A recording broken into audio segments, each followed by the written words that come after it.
Bai Wu looked in shock, at the more than 100 Ravenclaw surrounding him. It was completely beyond his expectation that things would develop to this point. What they said just now is the ancient oath passed down by Ravenclaw for thousands of years. It is engraved on the lower base of the Ravenclaw marble statue. All Ravenclaw knows about it, but no one knows this oath. When was it engraved and what is the use of it? He never expected that the eaglets would use this oath on him today. After taking the oath, they opened their eyes, and everyone saw the crown. Crown floating in the middle of the lounge. This is Ravenclaw's diadem. Someone exclaimed. Everyone looked up. You can vaguely see the inscription on the crown, "Extraordinary wisdom is the greatest wealth of human beings." The blue light gradually went out, and a transparent phantom slowly floated out from the crown. This is a beautiful but stern-faced lady with black eyes and long black hair.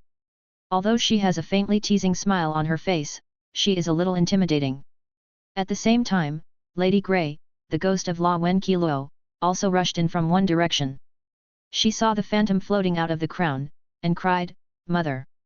Su Ying turned around slowly, eyes full of tenderness. "Helena, my dear daughter. There is no doubt that coming out of the crown is Ravenclaw." "Mother!" Ms. Grey rushed forward, but went straight through Royna's transparent body. "Why?" Ms. Grey looked at her mother in pain. Why couldn't she touch her? Royna smiled bitterly. "Helena, I am not a ghost now, this is just a collection of all my memories, and I will disappear completely in an hour." "How could it be?" Ms. Grey clutched her chest in pain. She didn't want to be separated from her mother just after being reunited. She still had a lot to say to her mother. "Sorry, Helena. Wait for me, my time is limited, I must complete my final mission." Royna wiped some of his daughter's heads in the void. She looked at Bai Hao, who was surrounded by everyone from Ravenclaw. "I didn't expect that the one who triggered the oath was a little wizard who was only 12 years old. What's going on here?" Bai Hao asked his own question. Everything that happened has gone beyond his understanding of the original work. Royna raised his hand, and when Kilow's crown floated gently. "Actually, many people don't know that the jewel in the middle of this crown is just a container for a magical liquid. This liquid can hold a person's memory. The unique alchemy of the goblins allows people to use the power in it. The wearer can constantly learn from the old people's memory of mistakes and failures. Only after experiencing failure can you achieve higher success, which is why Guanjia can increase the wisdom of the wearer." Bai Hao raised his eyebrows after hearing this. "The magic liquid loaded with memory? Isn't this a pensieve? The diadem was supposed to return to my homeland on the Scottish riverside, awaiting the arrival of a Ravenclaw who would pass my test. Unfortunately, my naughty daughter took it away. So when I was about to write the final chapter of my life, I left an ancient oath and asked Helga to seal a bit of my soul in the statue and the door knocker. If a person with a crown comes to this place, and she, has the sincere approval of Ravenclaw and makes all Ravenclaw recite the oath, I will reappear in my current form and pass on the wisdom of my life to this destined person. I already know your name, Bai Hao Felkas, the new leader of Ravenclaw. Are you willing to accept the inheritance of my wisdom? Is this even worth thinking about?" Bai Hao nodded, "Of course." Just as Bai Hao promised a Setsuna, Royna's phantom merged into the crown again, and the crown shone brightly again. A silver fluff floated out from the gemstone in the middle, and merged into Bai Hao's brain. Bai Hao could feel that the silver flakes were harmless to him, so he let go of the restriction of the Great Wall of Thought, and when Qi Lao's lifelong magical knowledge and experience began to integrate into his memory, he instantly felt a severe pain in his head, quickly took out the brain cleanser and took a sip, and then started to activate the memory magic. The amount of knowledge and experience is too huge, and it will be difficult to digest it regardless of category. At this time, Dumbledore and Professor McGonagall also came to the lounge. There's no way they couldn't come and see something so big happened. Dumbledore looked at Bai Hao, who was accepting the inheritance, and all the students of Ravenclaw College were guarding him. Fellows. Professor Flitwick, who was still in a state of excitement, roughly recounted what happened just now and what Royner said. My God! Professor McGonagall folded his hands on his chest, both excited and worried. I didn't expect Felkas to become the descendant of Ravenclaw. And at the same time, she was still wondering if Gryffindor would also have an inheritance left behind. The inheritance took a long time, and it took more than half an hour to complete. As the light of the crown went out again, Royna's phantom reappeared in the lounge. Seeing this, Dumbledore hurried forward. Welcome, the founder of Hogwarts, Ms. Ravenclaw, who represents the supreme wisdom. Royal looked up and down at the old man with a beard that had almost fallen to the ground. Hello, Albus Dumbledore, owner of the Undead Phoenix. I've been observing you, you are the best headmaster Hogwarts has ever had. Thank you for your compliment, ma'am. Dumbledore gave the eagle ancestor in front of him the greatest respect. Royna nodded, looked at Bai Hao who was digesting the inheritance, and then glanced at more than 100 La Wen Ke Lao in the lounge. My mission has been completed, I hope you can all inherit La Wen Ke Lao's wisdom, fair, shrewd, knowledgeable, intelligent, farsighted, curious, like to delve into the quality of things. I will turn into the breeze, accompany the ravens, and soar in the blue sky to bless you. Follow your instruction. Lei Wen Krao said in unison, and at this moment they seemed to show a sense of unity and honor unique to Slater Lin. Helena, I don't have much time. After completing his mission, Royna looked at his daughter tenderly. Ms. Grey stood up quickly and followed Royna through the bookshelves in the lounge. The two of them should have a lot to talk about. Bai Hao continued to sit cross-legged in the middle of the lounge. He knew what happened around him, but he couldn't be happier now. My old swan. How many books did one of the founders of Hogwarts read during his lifetime? His mind is now full of knowledge and experience about all kinds of magic. He flipped through it roughly. In fact, after so many years and half a year, the many magics mastered by Inara Wen Ke Lao seem a bit outdated and complicated now. But it doesn't matter, there are still many useful ones. Perhaps because of the special background of the times, many of the magics mastered by La Wen Ke Lao are war magics that have been lost. For Bai Hao, these are treasures among treasures. For example, there is a magical spell called Fog Erosion, which releases a large cloud of corrosive fog to repel enemies. But maybe Royna is kinder, these fogs are not lethal. But for Bai Hao who owns World Tree, he can analyze and reconstruct these magics. He can increase the degree of corruption of this magic fan season to the level of main water. There are quite a few similar spells, and after learning all of them, his strength will be raised to another level by then. And the work of digesting the inheritance continued until daytime. The work of digesting the inheritance continues into the day. Bai Hao slowly opened his eyes, let out a foul breath, and sat cross-legged on the ground all night. His entire lower body was numb. He put away the crown of Ravenclaw lying in his arms, looked around, and saw several senior Ravenclaw students with their backs facing him and surrounded him. In addition, there were two professors standing outside. They were entrusted by Dumbledore to wait in the Ravenclaw lounge all night. Everyone has worked hard. Bai Hao's heart warmed, he could see that these students and professors had stayed up all night for him. You're finally awake. Filks. Professor Flitwick turned around when he heard the voice, and excitedly ran to Bai Hao's side with short but hasty steps. Thank you. You have worked hard, Professor Flitwick. Bai Hao stood up slowly with the support of two senior students. Everyone has worked hard. Bai Hao staggered and found a sofa to lie on. He can't move now, he's numb. Son, have you already obtained the inheritance of La Wen Ke Lao? Flitwick asked impatiently. Although he stayed in the lounge last night and didn't sleep all night, he doesn't feel sleepy at all now, instead he feels abnormally excited. Bai Wu smiled and nodded, yes. Such a simple answer made everyone in the lounge extremely happy. Over the years, Hogwarts, as the oldest wizarding school in Europe, has gradually declined.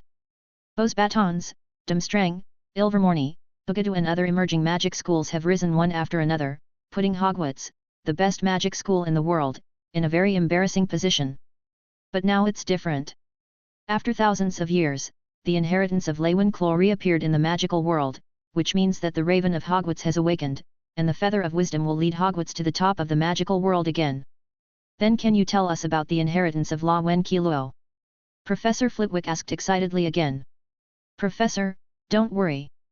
Bai Hao stretched out his hand to comfort Professor Flitwick. The old La Wen Ke Lao is too excited now, I think, let everyone listen to it together. He rubbed his still numb thigh. Valentine, please, call everyone, I have something to say. Valentine Brandy, La Wenclaw's 5th grader, ranked first in the exam grade, she is one of La Wenclaw who just stood by Bai Hao's side. Valentine nodded excitedly, oh. Okay. Turning around, he ran to the nearby boys' dormitory.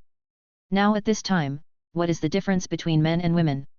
After Valentine left, Bai Hao began to close his eyes and meditate, waiting for the arrival of every La Wen Ke Lao. La Wen Ke Lao's eagles were very efficient, and within 5 or 6 minutes, all of them rushed from the dormitory to the lounge. Many were still in their pajamas, but they hadn't slept all night. Bai Hao, who had almost recovered, stood up, looking at the frenzied eyes of the little eagles around him. Why did he feel so much like an MLM boss? But it's not surprising that the students of La Wen Qiluo have persistence that ordinary people don't usually have. They are often called freaks and lunatics outside. But the genius is on the left, the lunatic is on the right. Ravenclaw always has wisdom beyond the world. Hi everyone, I'm Bai Hao Felkes, and I'm glad to welcome you to Ravenclaw Academy. Our emblem is an eagle, and the colors it represents are sky blue and bronze, which means soaring high above no one. The pinnacle of reach. We have eagle-like eyes and quick thinking, we are detached from the world. We are calm and introverted, that is, Zhang Yang is passionate.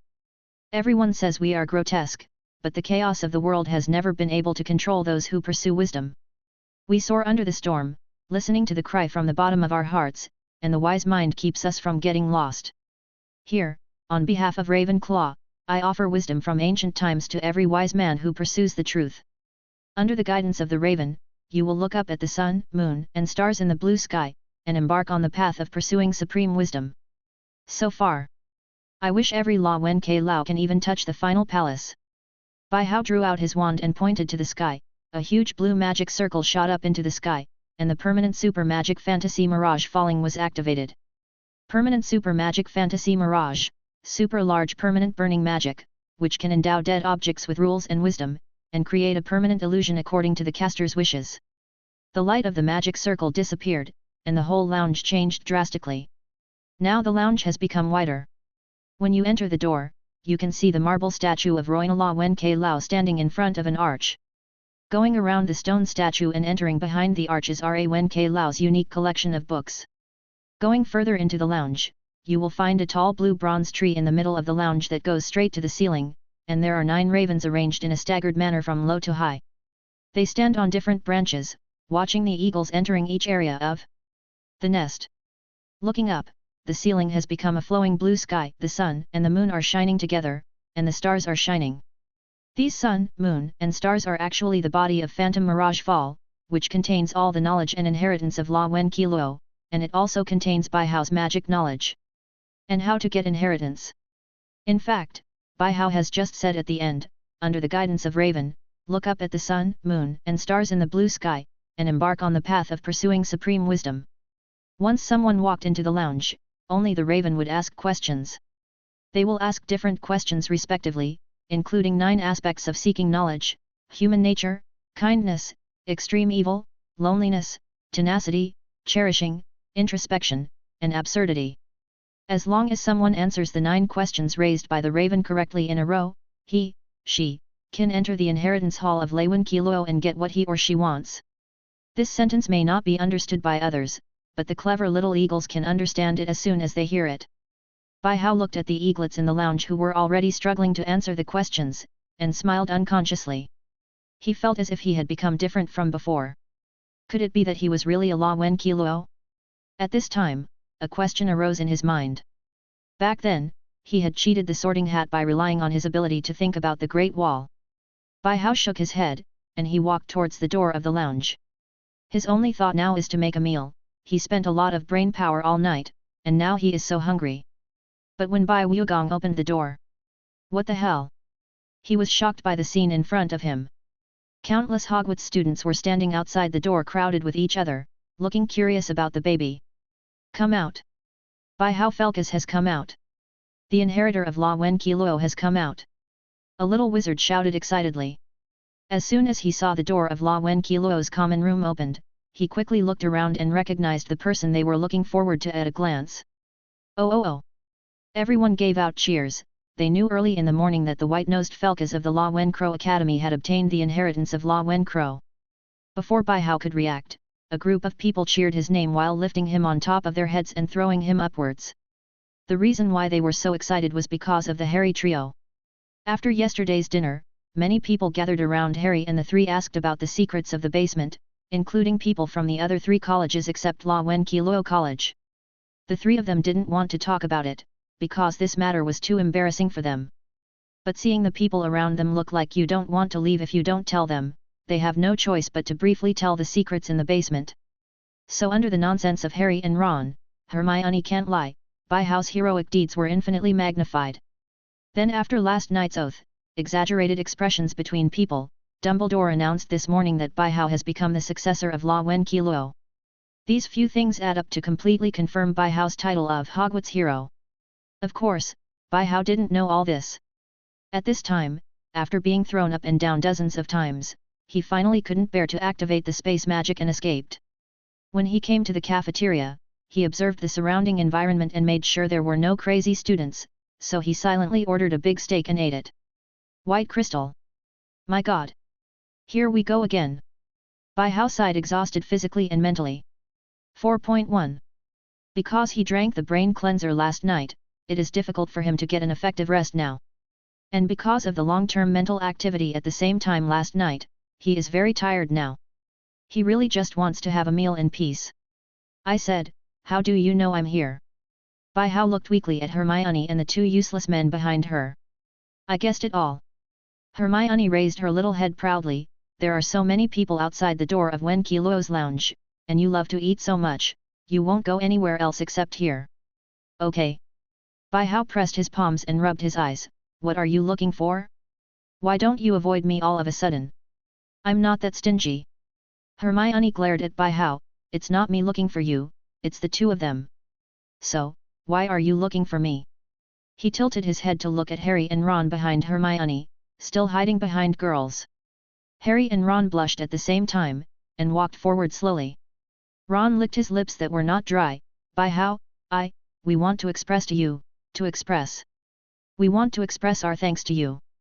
Seeing that Ron was embarrassed to speak for a moment, Harry directly expressed his intention loudly. Bai Hao nodded his head lightly, as expected. Okay, I see. Then he lowered his head and continued to eat his breakfast. That's it? Doesn't he say something? Harry and Ron looked at each other, and the two fell into silence and embarrassment at once. Bai Hao didn't look up at the two of them, but he could guess the mood of Harry and Ron at this moment. What? Do you think I'll tell you a lesson? Or ask you why to thank you? I don't want to say these boring words at all. If you still look like you don't repent after experiencing a death, then you have reached this level. But having said that, compared to the two of you, Miss Hermione Granger, shouldn't you have something to tell me? Hearing Bai Hao's words, Harry and Luoan both looked at Hermione behind her with "What's wrong with me?" on her face. Bai Hao continued to work with his head down calmly. Miss Granger, it's fine with the two of them, after all, I haven't persuaded them directly and face to face. But what about you? I've told you more than once that these dangerous things are simply not something you can participate in. But you seem to have been taking my words as a deaf ear. You are still foolishly following these two fools to play the savior game. To be honest, if I were Dumbledore, the 50 points last night should not have been added to you at all. Calmly used your own wisdom? Did you take yourself and your companions to die? Hermione's face became paler and paler. She didn't expect Bai Hao to suddenly become so cold. These words made her feel a little trembling and a chill in her heart. I'm not. Perhaps out of habitual arrogance, she still wanted to refute, but she found that her mind was blank and she couldn't say anything. Bai Hao swallowed the last piece of steak into his stomach. Come find me after you figure it out. Then he disappeared from the cafeteria in an instant. Harry and Ron looked at their friend who was pale and had red eye circles, and they didn't know how to comfort them. Thinking back, after the incident centered on the Sorcerer's Stone this time, even if they listened to what Bai Hao said, they wouldn't be what they are today. After leaving the cafeteria, Bai Hao teleported to the principal's office. Good morning, Bai Hao, congratulations on becoming the heir of Ravenclaw. Dumbledore sat on a sofa, and there were 2 glasses of iced lemon juice and several boxes of snacks on the round marble table next to him. He seemed to have expected that Bai Hao would come here. Good morning, Professor. Bai Hao sat down naturally. Try this, lemon sorbet, my favorite sweet. Dumbledore pushed a box of milky white fudge in front of Bai Hao. You came to me because of our previous agreement. Bai Hao picked up one and threw it into his mouth. His eyes lit up immediately. Delicious. It's a kind of fudge, with a sweet and sour taste. There is also a very strong lemon flavor. Bai Wu took a few more and threw them into his mouth. Professor, didn't you guess it? Dumbledore sighed helplessly. He still couldn't hide from the beginning to the end. He scratched his head, and intentionally or unintentionally pulled out a few white hairs. why are you embarrassing me, an old man? Bai Hao looked at Dumbledore with a strange look. Professor, don't talk nonsense. When did I embarrass you? Obviously you agreed, and I didn't force you. Dumbledore saw that it was too bad, so he nodded in approval. Okay. When are you going to do it? Bai Hao looked up at the ceiling. In a few days. We need to find a better place, otherwise there will be too much movement and it will be difficult to deal with it. Dumbledore tacitly said nothing. Oh. That's right. Bai Hao puffed out his cheeks and took out La Wen Qiluo's crown and put it on the table. One of Voldemort's souls is dead. I saw that the originally black gemstones on the crown had returned to their original brilliant dark blue. When he finished receiving the inheritance yesterday, he already discovered that Voldemort's ghost that was lurking in the crown had disappeared, but part of Voldemort's knowledge and memory remained inside. It could be something Roina Ravenclaw did, or it could be the power of the crown itself. In short, Voldemort has now lost 2/7 of his soul. I'm curious. Dumbledore picked up the crown and looked it over carefully. Why didn't Tom use the power of the crown? Bai Hao looked at the crown and said in a vague voice, the crown is made with the unique alchemy of goblins, and the method used is only known to La Wen Qiluo. I didn't know until I got the inheritance, so the crown has been just an important symbol of La Wen Qiluo for a long time. Dumbledore put down the crown. Then do you know if the other founders also have legacy? Bai Hao recalled the lyrics of the Sorting Hat.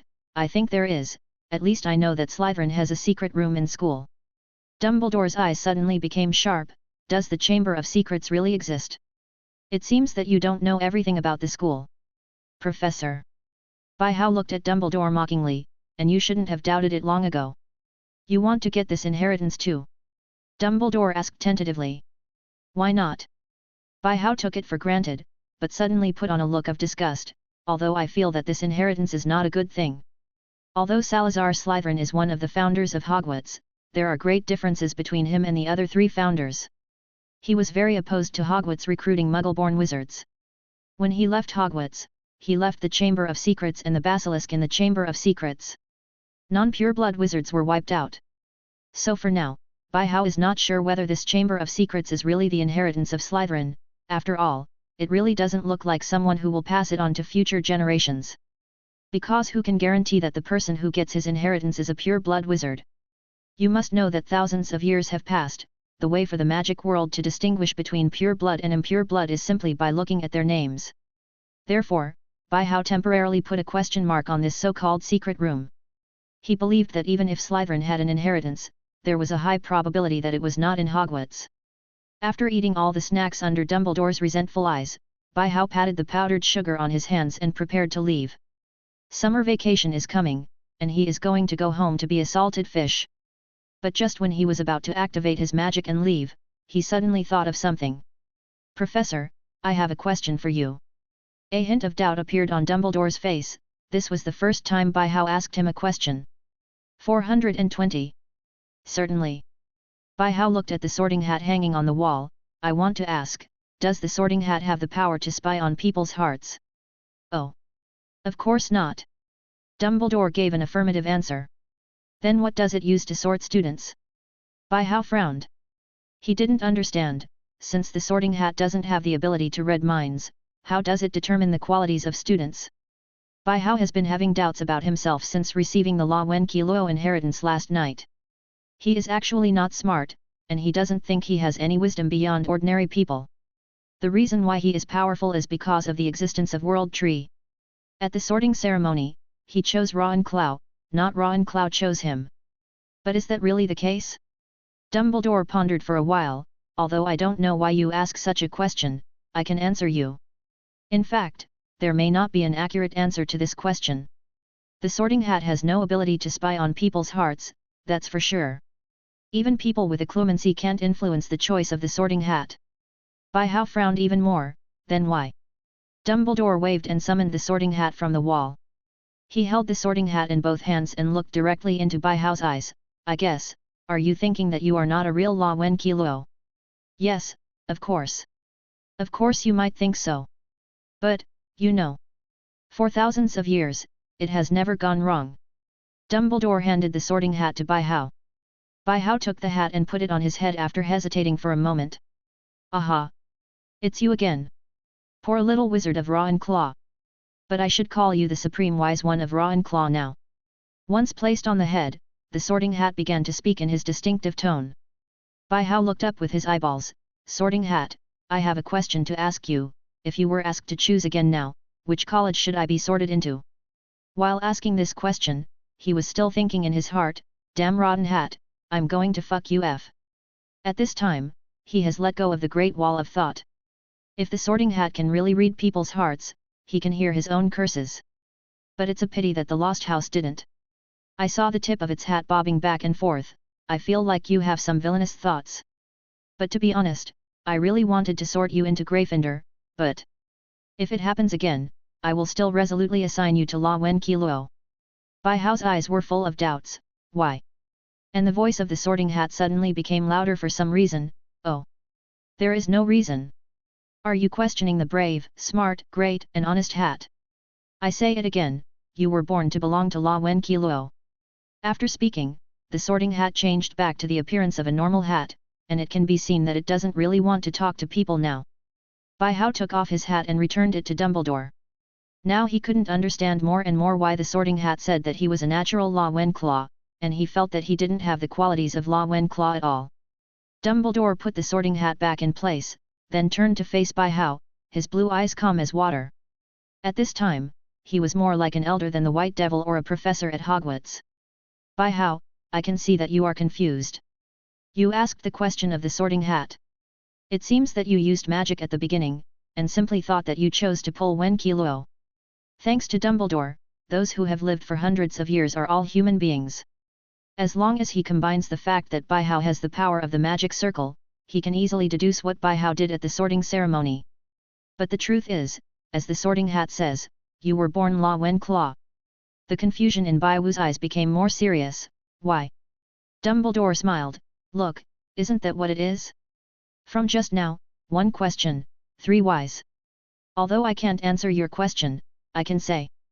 Every little wizard who comes to Hogwarts has entered the sorting ceremony since entering the Black Lake. Of course, this is just my guess. This castle is very old, and it holds many unknown secrets. It's like when you became the heir of Ravenclaw, the solemn voice of the oath spread throughout Hogwarts. Bai Hao nodded. This is barely an explanation, but his biggest doubt is not this. So, why? I don't think I'm smart. Through the window, Dumbledore looked at the Tower of Ravenclaw in the distance. The blue raven banner was standing on the top of the tower, fluttering with the wind in the bright sunlight. Smartness has never been the unique mark of La Wen Kilo, unique wisdom is. Bai Hao, did you really not find out? As you said yourself, La Wen Kilo is calm and introverted, but Zhang Yang is passionate. You can stay in the lounge and the library and spend months memorizing the entire Hogwarts book collection, but you let Zhang Yang's own character and power wanton, and set up a fun Halloween scene. Games add a lot of joy to the school. Dumbledore brought Bai Hao to a mirror, in which there was a picture of Bai Hao writing hard in the library and a group of students lying outside the cafeteria gate. The entire Hogwarts portrait is Dumbledore's eyes and ears. You said that Ravenclaw knew everything and transcended the world. You have discovered the peculiarity of the fierce fire curse by yourself, and it has surpassed the understanding of the predecessors. You even easily found out the hidden disease of Hogwarts that has never been discovered by anyone, so that the school can avoid becoming a base for hatred and the Dark Lord in the future? The picture in the mirror changes into two pictures, one left and one right. On the left is the picture of Bai Hao and Dumbledore discussing the fierce fire curse in the principal's office, and on the right is Bai Hao's speech criticizing the school in the Gryffindor Dean's office. You also said that Ravenclaw is a grotesque person, but the worldly chaos has never been able to influence the wisdom of the Tao. Voldemort's name is feared by the world, but you still say it plainly in front of everyone. You hate Severus, but you gave him an insanely precious present at Christmas, and I can see that you appreciate him. You hate what I did to Harry, you don't think I should be swayed by a prophecy, but you still have respect for me. The screen changes again, showing all kinds of things that Bai Hao used to do in school. Finally you said that the wise mind of Ravenclaw kept them awake at all times. You have great power, it can be said that even I can't guarantee that I can defeat you. But you also said, great strength requires a strong will to drive. Bai Hao Felkas, I'm 100% sure that you are born to be Ravenclaw. After hearing Dumbledore's words, the snow in Bai Hao's mind instantly dissipated. He scratched his head in embarrassment, feeling a little blushing. This was the first time he heard someone commenting on himself like this. Bai Hao patted his cheek without any trace, and smiled brightly. Thank you for your explanation, Professor Dumbledore. Happy holidays. Dumbledore also responded, Happy holidays.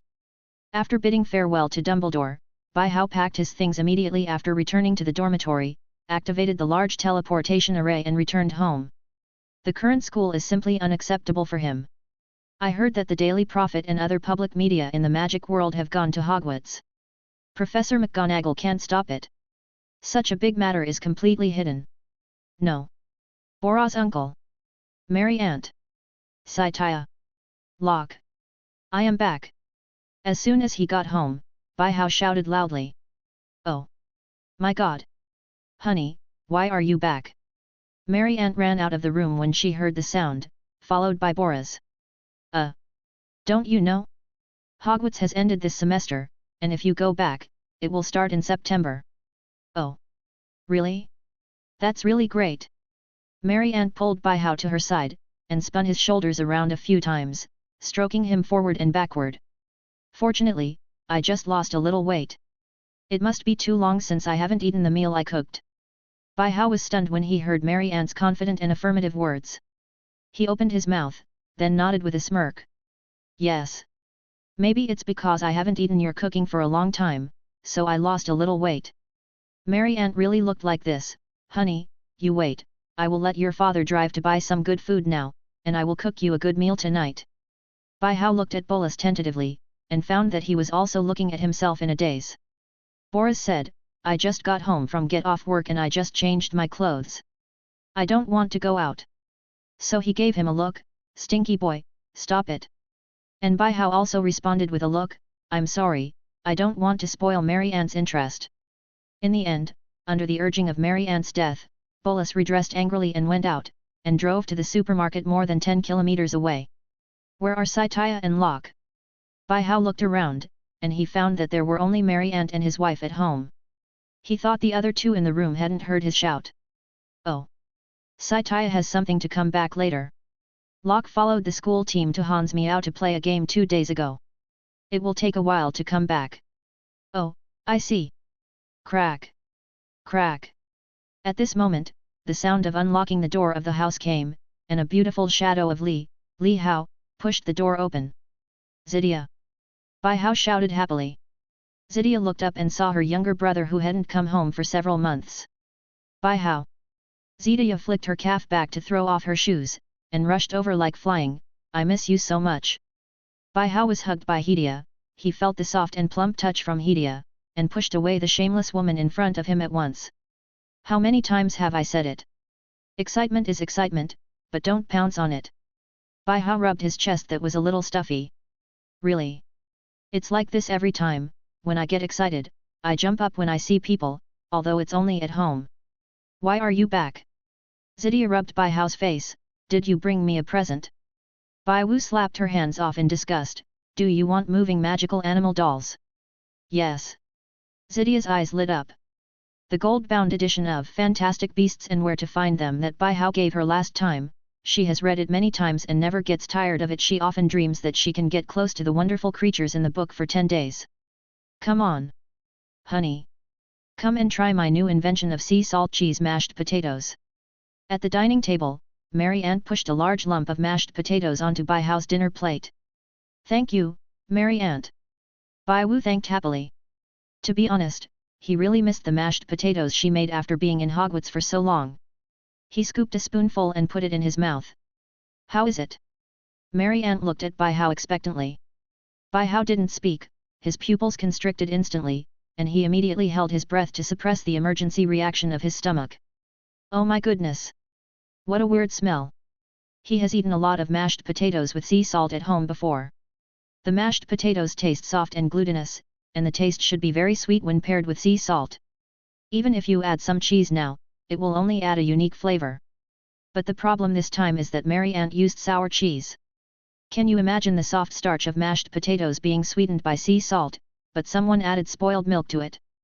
Bai Hao stared stiffly at Boris and Zydia, who had turned their eyes away, and they must have tried this dark dish before. so he could only bite the bullet and say, "Thank you, Mary Aunt. It's delicious." He forcibly swallowed the mashed potatoes sticking to the back of his teeth. "Let me just say, I'm sure there's nothing wrong with what I cook, but they don't know how to appreciate it." Mary Aunt also scooped up a spoonful of mashed potatoes and ate it. "Look at this, how delicious it is." Bai Hao stared at his adoptive mother dumbfounded. "I haven't seen her in the past few months. Not only is her skill in the field of dark cooking increasing day by day, but her sense of taste has also undergone a strange change." Bai Hao stared at 670 blankly at the mashed potatoes piled up in a hill on his dinner plate. "No way, let's eat. Anyway, you know you can't kill people if you eat it." Fortunately, Bolus uncle bought a turkey and some salmon when he went out just now, otherwise he didn't know how to eat this dinner. In the end, Bai Hao used the turtle breathing technique to finish the dark dishes on the plate, and then used other normal food to suppress all the strange smells in his nasal cavity. So, the first dinner home from vacation was spent in a strange atmosphere. Both Mary Aunt and Bolus uncle are out today, and they seem to be attending some kind of party, so Bai Hao and Xidia are at home today. "Bai Hao, there are still 2.5 months before school starts, so what are your plans for this holiday?" Xidia excitedly played with the unicorn figurine in her hand, which was a gift from Bai Hao. The ones called, there were a few more on the table. Now she's dreaming of having a small zoo of magical creatures at home. Bai Hao was lazily lying on the sofa eating snacks. "I don't have any plans for now, I have to go back to school to deal with some things in 2 days, and I haven't thought about what will happen after that." "Back to school? Isn't it a holiday now? Why do you want to go back to school?" Xidia instinctively became curious. "It's just some small things." Bai Hao's tone was full of perfunctory. "Cut. If you don't say it, don't say it." "Oh. That's right." Sebtaya suddenly jumped up excitedly. "Since your school is already on holiday, Hermione must have gone home, call her to play at home, I haven't seen her for a long time." She remembered that when Hermione came to the house last time, she told herself a lot of knowledge and interesting things about the magic world. In contrast, her younger brother always seemed too lazy to speak when she asked him, which was really flattering. "Hate. Just call if you like." Bai Hao glanced at Xidia. "It's just that she may not dare to see me now." "Hey!" Xidia suddenly puffed up her cheeks, angrily walked to Bai Hao's side and grabbed his ear with her right hand. "What did you do to this girl?" Bai Hao rolled his eyes. "What can I do to her? It's just that I scolded her for doing something wrong." "What? Are you still scolding others? Why are you scolding her?" Xidia's right hand unconsciously added some strength, but it was from the fingers instead of the wrist. Bai Hao waved his hand. "Oh. Don't worry. It's fine. Although Hermione is serious, she has strong self-esteem, she is competitive, and she even likes to show off. But I also know that she is a very strong person, and it's not a bad thing to scold her to make her sober." "Humph." Xidia let go of Bai Hao's ears. "If you don't tell me, I'll ask her myself. I'll call her now. If you let me know that you bullied her for no reason, I'll tell my mother that you like to eat her most made of cheese mashed potatoes. We both died because of it." Then he turned around and ran to the phone. Bai Hao shrugged, and continued to lie on the sofa as a salted fish. But only 10 seconds later, Bai Hao suddenly realized, wait, did she just say that she wanted to say something to Mary Aunt? Recalling what Xidia said just now, he suddenly shuddered, hoping that Hermione would stop talking nonsense. Having said that, yesterday seemed to be the Dragon Boat Festival. I haven't eaten zongzi for a long time. Thinking of this, Bai Hao regained his energy, and immediately went back to his room, changed his clothes, rushed out the door, and came to the largest Chinatown in London. In fact, it is called Chinatown, but the architectural style here is still British style. The only thing that can keep in touch with the florists is the people and food here. Bai Hao looked at the Dragon Boat Festival faucets and rice dumpling decorations that remained around him, and he remembered that after the Dragon Boat Festival, the refrigerator was full of rice dumplings given by others, and he couldn't finish eating them for a month. Bai Hao came to a shop suspected of selling breakfast. It may be already afternoon, and there are actually not many people in the shop, but people will come one after another. He shouted in Mandarin, "Boss, do you have any leftover rice dumplings for sale?" A middle-aged man poked his head out from the store, speaking in a poorly spoken Mandarin, "Oh. Yes. Boss is from Cantonese." Bai Hao knew that the boss was from Guangdong province as soon as he heard it. Yes. You have been here for several years. The boss replied with a smile, looking at you, it must be the first time you have come to Ladu. Foreign students are mostly immigrants. No. I was adopted. I grew up in London from childhood. Bai Hao sat on a stool generously. Oh. Are you sharp? The boss looked in amazement at this young man in front of him, who grew up to be fluent in Mandarin and Cantonese. Haha. Little case. Bai Hao smiled, boss, do you have rice dumplings for sale? It's tight. The boss replied affirmatively, do you want to taste it? Is there any difference between alkaline rice dumpling and pork salted egg yolk? Hey, you know how to eat. How much do you want? It depends on how much you have. So Bai Hao dragged more than 100 caddies of Zongzi with magic and walked towards home, a combination of the floating spell and the invisibility spell. On the way, he seemed to have seen people from the Ministry of Magic searching for something all over the world, and they detected an unknown magical fluctuation in this place. Back home, as soon as Bai Hao entered the door, he saw an unexpected person. Oh! Hermione, are you here? Bai Hao greeted. Humph! Hermione turned her head arrogantly, if Saitaya hadn't invited her to eat at home, she really didn't want to see this annoying person in front of her. Bai Hao stuck out his tongue at her and walked towards the kitchen. Seeing him like this, Hermione stomped her feet angrily, bastard Bai Hao. He really ignored me. I apologized to you because I thought you had a better attitude. If Bai Hao knew what Hermione was thinking at this time, he would only say, what kind of logic do you have? You can ignore me, but I can't ignore you, or you will be angry. He can only say that girls' minds are really hard to understand. Boy, Hermione is my guest, how can you treat the guest like this? Xidia grabbed Bai Hao's ear, I just saw it in the kitchen. Bai Wu took out a big bag of Zongzi, what? She was the one who ignored me first. Xidia let go of Bai Hao's ear and patted his head lightly, who told you to bully her? Hey! Let's talk about it. Bai Hao put his hips on his hips confidently, what do you mean I bullied her? Didn't I just say something to her for her benefit? Saitaya patted him on the head again, Hermione told me something, although I don't know exactly what happened, but don't talk so hard to girls. Oh! Blame me. Bai Hao was unconvinced, but he still insisted that he was right and he was right. What did you buy? So much.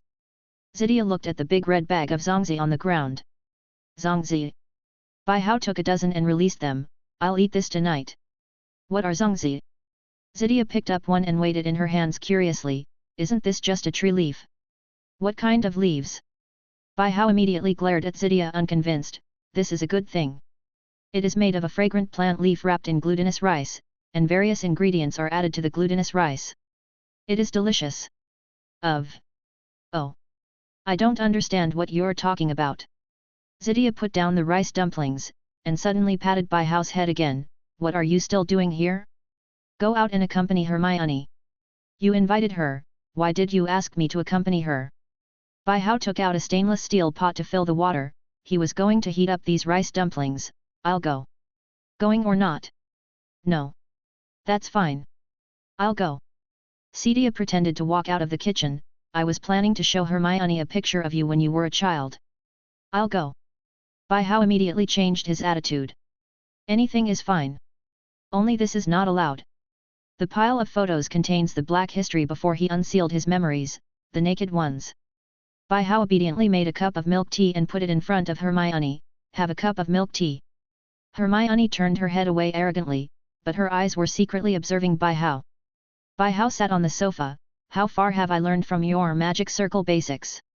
I've almost finished reading, and there are still a few last pages. Hermione naturally showed a proud expression. Bai Hao pushed the empty cup he prepared in front of her, I know you must have tried it secretly, let me see what level you are now. This is not Hogwarts. Hermione put down the milk tea she had taken a sip of, the Ministry of Magic will find it. Bai Wu rolled his eyes, you don't think Zongxi's stuff is useful to me, do you? Even if the Ministry of Magic is standing outside right now, he can't even see the house if I want to. Hermione bowed her head, she was a little unconvinced and wanted to listen to Bai Hao, why did he say to show it and I will show it? But I don't have a wand with me. I'll give you 5 minutes. Bai Hao glanced at the clock on the wall, ignoring Hermione's words, start now. Bastard! Hermione cursed silently in her heart, isn't this just asking her to cast spells without a wand? She can't help it, she doesn't want to admit defeat. Hermione took a deep breath, put her hands on the empty cup, and began to concentrate on drawing the basic magic circle.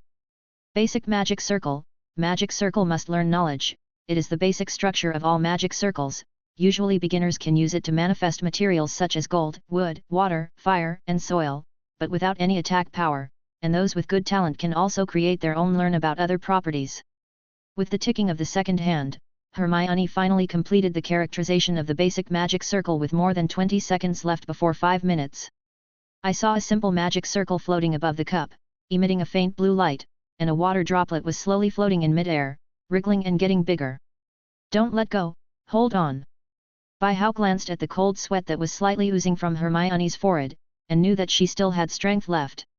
Hermione didn't give up when she heard it, and Bai-Hao took out the cup to ask her magic to fill the cup with water. Bai-Hao, what are you doing here? Zydia came out carrying a fruit plate. Hush! Bai-Hao put his index finger in the center of his lips to signal silence. Seeing that the two of them were practicing magic, Zydia didn't dare to disturb them anymore, she put down the fruit plate and watched from the side. As time went by, Hermione finally put a water polo that could fill half a glass of water into the empty glass when she was about to. Seeing that Hermione was sweating profusely, Zydia quickly tore a few paper towels for her to wipe. Bai-Hao picked up the cup for the experiment. Hermione, you have gone into a misunderstanding. Most of the power of the magic circle comes from the original magic power in nature, and our magic power is only used to describe and maintain the magic circle. After drawing the magic circle, you only need to communicate the original magic power. But you were just urging your own magic to form a water ball? It's written in these books, I think you should be clear about it, is there any problem? Hermione licked her dry lips, took a sip of milk tea and shook her head, I know, but I have tried many times before but I just can't feel it. It's as if it doesn't exist. Every time I want to communicate with it through the magic circle, I can only feel a blank space every time. Bai-Hao frowned, you said you didn't feel anything. Hermione nodded. Bai-Hao thought for a while, you close your eyes. Hermione did. Bai-Hao raised his right hand, and a condensed sphere composed of primitive magic appeared in his hand. He shot the magic ball into Hermione's body. Did you feel anything?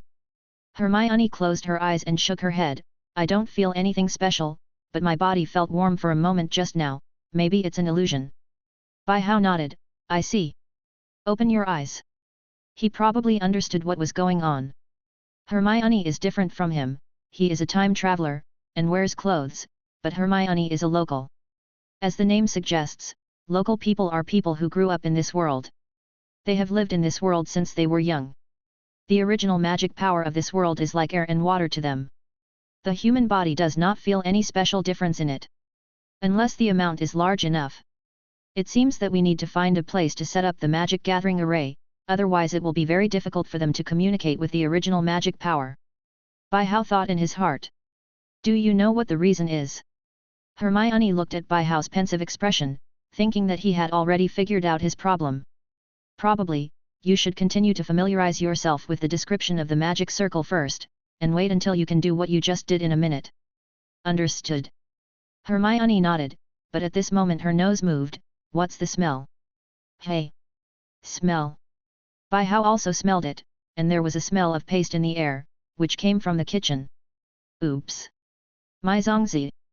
Bai-Hao rushed into the kitchen and turned off the fire, and opened the stainless steel pot for cooking rice dumplings. The leaves of the rice dumplings inside were already sparkling. Ah! My rice dumpling! Bai-Hao screamed frantically, then raised his hand, the arc of time. Hermione and Zydia were sitting in the living room, only to hear a burst of screams in the kitchen followed by a flash of white light. After a while, Bai-Hao came out with a plate of steaming rice dumplings and a bowl of sugar. Come! Eat while it's hot. Put today's dinner on the table, it's delicious. Hermione and Zydia looked at each other, picked up their forks and ate. So hot! You can smell a special fragrance permeating the glutinous rice. The pork, salted egg yolk, and scallops wrapped in the glutinous rice are mixed together, plus the indispensable peeled mung beans, it is very fragrant. The two girls ate with relish. Bai-Hao, why is this tasteless? It's a bit bitter. Hermione held up a piece of brown glutinous rice dumpling in her hand, and she had eaten lye dumpling. Oh! This is for dipping in sugar, if you don't like it, I'll bring you some honey. Bohao pushed the bowl of sugar to Hermione. Hermione tried it after hearing Bohao's words. Delicious. Can't tell what the taste is, but it's delicious. So with the efforts of the three of them, more than a dozen zongzi were dried up in this way, and of course 80% of them went into Bohao's stomach. At night, Hermione and Cedia chatted unknowingly until nearly 9 o'clock in the evening, when Mr. Granger came to pick them up. Mr. Granger, good evening. Bohao heard the doorbell and opened the door. Excuse me, my parents are not here, would you like to come in for a cup of black tea? Good evening, Bohao. Mr. Granger pointed to the car behind. Thank you for your invitation, but it's already late today, let's talk about it next time. Bohao nodded and shouted loudly into the room, Hermione, Mr. Granger is here to pick you up. Sai-Tai led Hermione out, and Mr. Granger led her into the car. Come back to my house next time if you have time. If you have any problems with your teeth, you can come to me directly, all treatments are free. Mr. Granger rolled down the car window and said generously. Okay, thank you, Mr. Granger. Bohao smiled, but he was thinking. I don't want to go to the dentist. I won't go to the dentist. The piercing sound of the drill bit drilling the teeth in his mouth was his nightmare for 3 lifetimes. Hermione also rolled down the car window. Thank you, sorry, Bohao. Her voice was as low as a mosquito's. But Bohao heard it, he didn't make a sound, just nodded with a smile, and then watched Mr. Granger drive the car into the darkness. Hermione, why did you say sorry to Bohao just now? In the car, Mr. Granger looked at his daughter sitting in the back seat through the rearview mirror on the roof. Hermione blushed, did you hear that? Although your voice is very low, I am from the army after all, and my ears are fine. Mr. Granger pointed to his ears. It's nothing, it's just that I didn't listen to him for some things, and it turned out badly. Hermione lowered her head and rubbed her fingers. Mr. Granger shook his head helplessly when he heard this. He knew best about his own daughter, she has been competitive since she was a child, and she rarely listens to other people's opinions on things she is determined to do. Hermione, you're a smart kid. But one thing you need to be clear about is that no matter what a person is, he, she, will never be the smartest. Good afternoon, Fox. After spending a few days at home, Bohao returned to Hogwarts again and came to the headmaster's office. All around, only Fox was in the room. Where did Professor Dumbledore go? Fox made a tweet at him. Okay. It's useless to ask, if he comes back and tells him I'm at school. Bohao couldn't understand what Fox was saying at all. He took a bag of snacks from Dumbledore's collection, and went to the edge of the Black Lake. He still remembered the taste of lemon sherbet last time. Outside Hogwarts Castle, the green lawn connects the broad lakeshore. Looking up at the sky is blue and cloudless. Looking into the distance, you can see the dark green lake, the breeze sweeps by, the broken waves hit the shore, and the lake is shining brightly. The clear lake reflects the surrounding mountains and pine forests, and the emerald green of the forest is also dotted with the clear lake. Bohao looked at the beautiful scenery, but he never understood why this lake was called Black Lake. Wouldn't it be better to have a better name for such a beautiful place? Although there are indeed many ugly magical creatures in it, such as mermaids. 400. He took out a lure fishing rod from his arms and prepared to fish here. Bohao has wanted to do this for a long time, but he has never had time to do it, so he must experience what it is like to fish in the Black Lake this time when he returns to school. In fact, the most important thing is that he wants to see if there are any good ingredients in this Black Lake. I took out a bag of muddy salmon scraps and flung them into the lake, then hung up the fake bait and swung it vigorously. The throwing force was just right. Okay. Now wait for the fish to take the bait. Bohao looked at the fishing rod that had been fixed by himself. To be honest, he didn't know whether it was right to fish like this. Anyway, he learned it from books in a mess. Bohao took a lemon sherbet candy and threw it into his mouth, then lay down next to the fishing rod, basking in the sun and waiting for the food to be hooked. But just a few minutes after lying down, he stared at the dead fish and stood up abruptly. Professor, in fact, you can come back later. His tone was full of resentment. There is nothing delicious in the Black Lake. Dumbledore calmly looked at the boys floating on the lake in the distance. Fox stood on his shoulder. Most of them are some rather strange magical creatures. And if you catch a mermaid, I'll have a headache. But Bai Hao did not put away the fishing rod, but moved his body. Let's go. Professor. It's time to fulfill your promise. How about the Forbidden Forest? Dumbledore looked east. I think I have a better place. It's far enough away from people, it has magic to prevent disapparition, and it's hidden enough. Bai Wu shrugged, you decide, I don't care. So Fox started flapping his wings to fly into the sky, and after making a melodious cry, he turned into a golden flame and devoured the two of them. It was the first time for Bai Hao to experience the apparition of the phoenix. It was as if the whole person was riding a supersonic roller coaster, and he could vaguely see some different scenery flashing past his eyes. The process was better at the beginning, but after a long time, Bai Hao felt that his eyeballs were going to be squeezed into his brain. So, after a long time of torment, Bai Hao finally landed on the ground, staggering, with circles drawn in his eyes. Professor, I think you should learn my magic. This method of teleportation is really inhumane. Bai Hao was talking in a daze, and at the same time looked at the surrounding environment. In the distance was the turbulent sea, and there were towering cliffs under his feet. Right here. No, we still need a portrait. Dumbledore slipped up a wooden barrel from the cliff. Fox couldn't take us that far. Far away. Bai Hao remembered the direction Dumbledore was looking at just now on the edge of the Black Lake. Professor, you don't mean to take me to that place. Dumbledore didn't speak, but his eyes contained deep meaning. After activating the portrait, Bai Hao once again experienced a more painful torture than Fox's apparition just now. Finally, 2 people and 1 phoenix arrived at the destination of this trip. Bai Hao shook his dizzy head, looking at the dark and dilapidated stone brick tower in front of him. He knew that Dumbledore was going to bring him to this place. This is Nurmengard, Austria, an old wizarding prison. I said, Professor, you don't mean to gang up on me with your old friend, old friend. Bai Hao looked at Dumbledore strangely, who had begun to sink into memories. Of course not, it's just that this place happens to be the right place, and I just want to visit him before fulfilling our promise. After speaking, Dumbledore walked into the tower. Bai Hao glanced at him and thought to himself, I'm afraid the second half of the sentence is the truth. He looked at the surrounding environment. The ground was full of gravel and rubble. This place should have been a good place before. Looking up at the entrance gate of the tower, there is a sentence engraved on the door in German, for the greater good. Follow Dumbledore into the tower, which is dark but clean, with a winding stone staircase winding up to the top of the tower. The two walked up the stairs until they reached the end, and a prison cell appeared in front of them. There is a hardboard bed, a table, a chair, and some common daily necessities in the cell. There is also a face-sized skylight on the top to let in a ray of sunlight. Bai Hao knocked on the iron fence of the cell, and some oxidized rust fell to the ground with the vibration of the fence. I said, are you sure this thing can trap him? Bai Hao pointed to the figure sitting in the dark corner of the cell. Long time no see, Gellert. Although Dumbledore's face was calm at this time, his eyes were full of emotional fluctuations. Not long, we met last month, didn't we? Gellert Grindelwald slowly got up and walked out of the darkness. Oh. There is another little wizard. I think you are Bai Hao Felkes. Bai Wu looked up and down the revolutionary who had triggered the first wizarding war. Compared with the scenery at that time, Grindelwald is now a ragged, thin, and frail old man. Bai Hao nodded. It seems that Professor Dumbledore has already told you about me. I also know that you have inherited the ancient inheritance of Royal Ravenclaw. Grindelwald glanced at Dumbledore.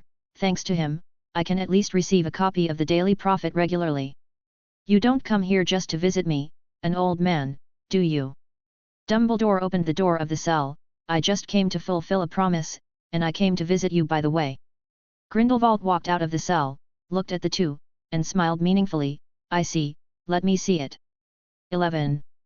The three walked down the stairs, with Dumbledore walking first, Grindelwald following closely behind, and Bai Hao walking third.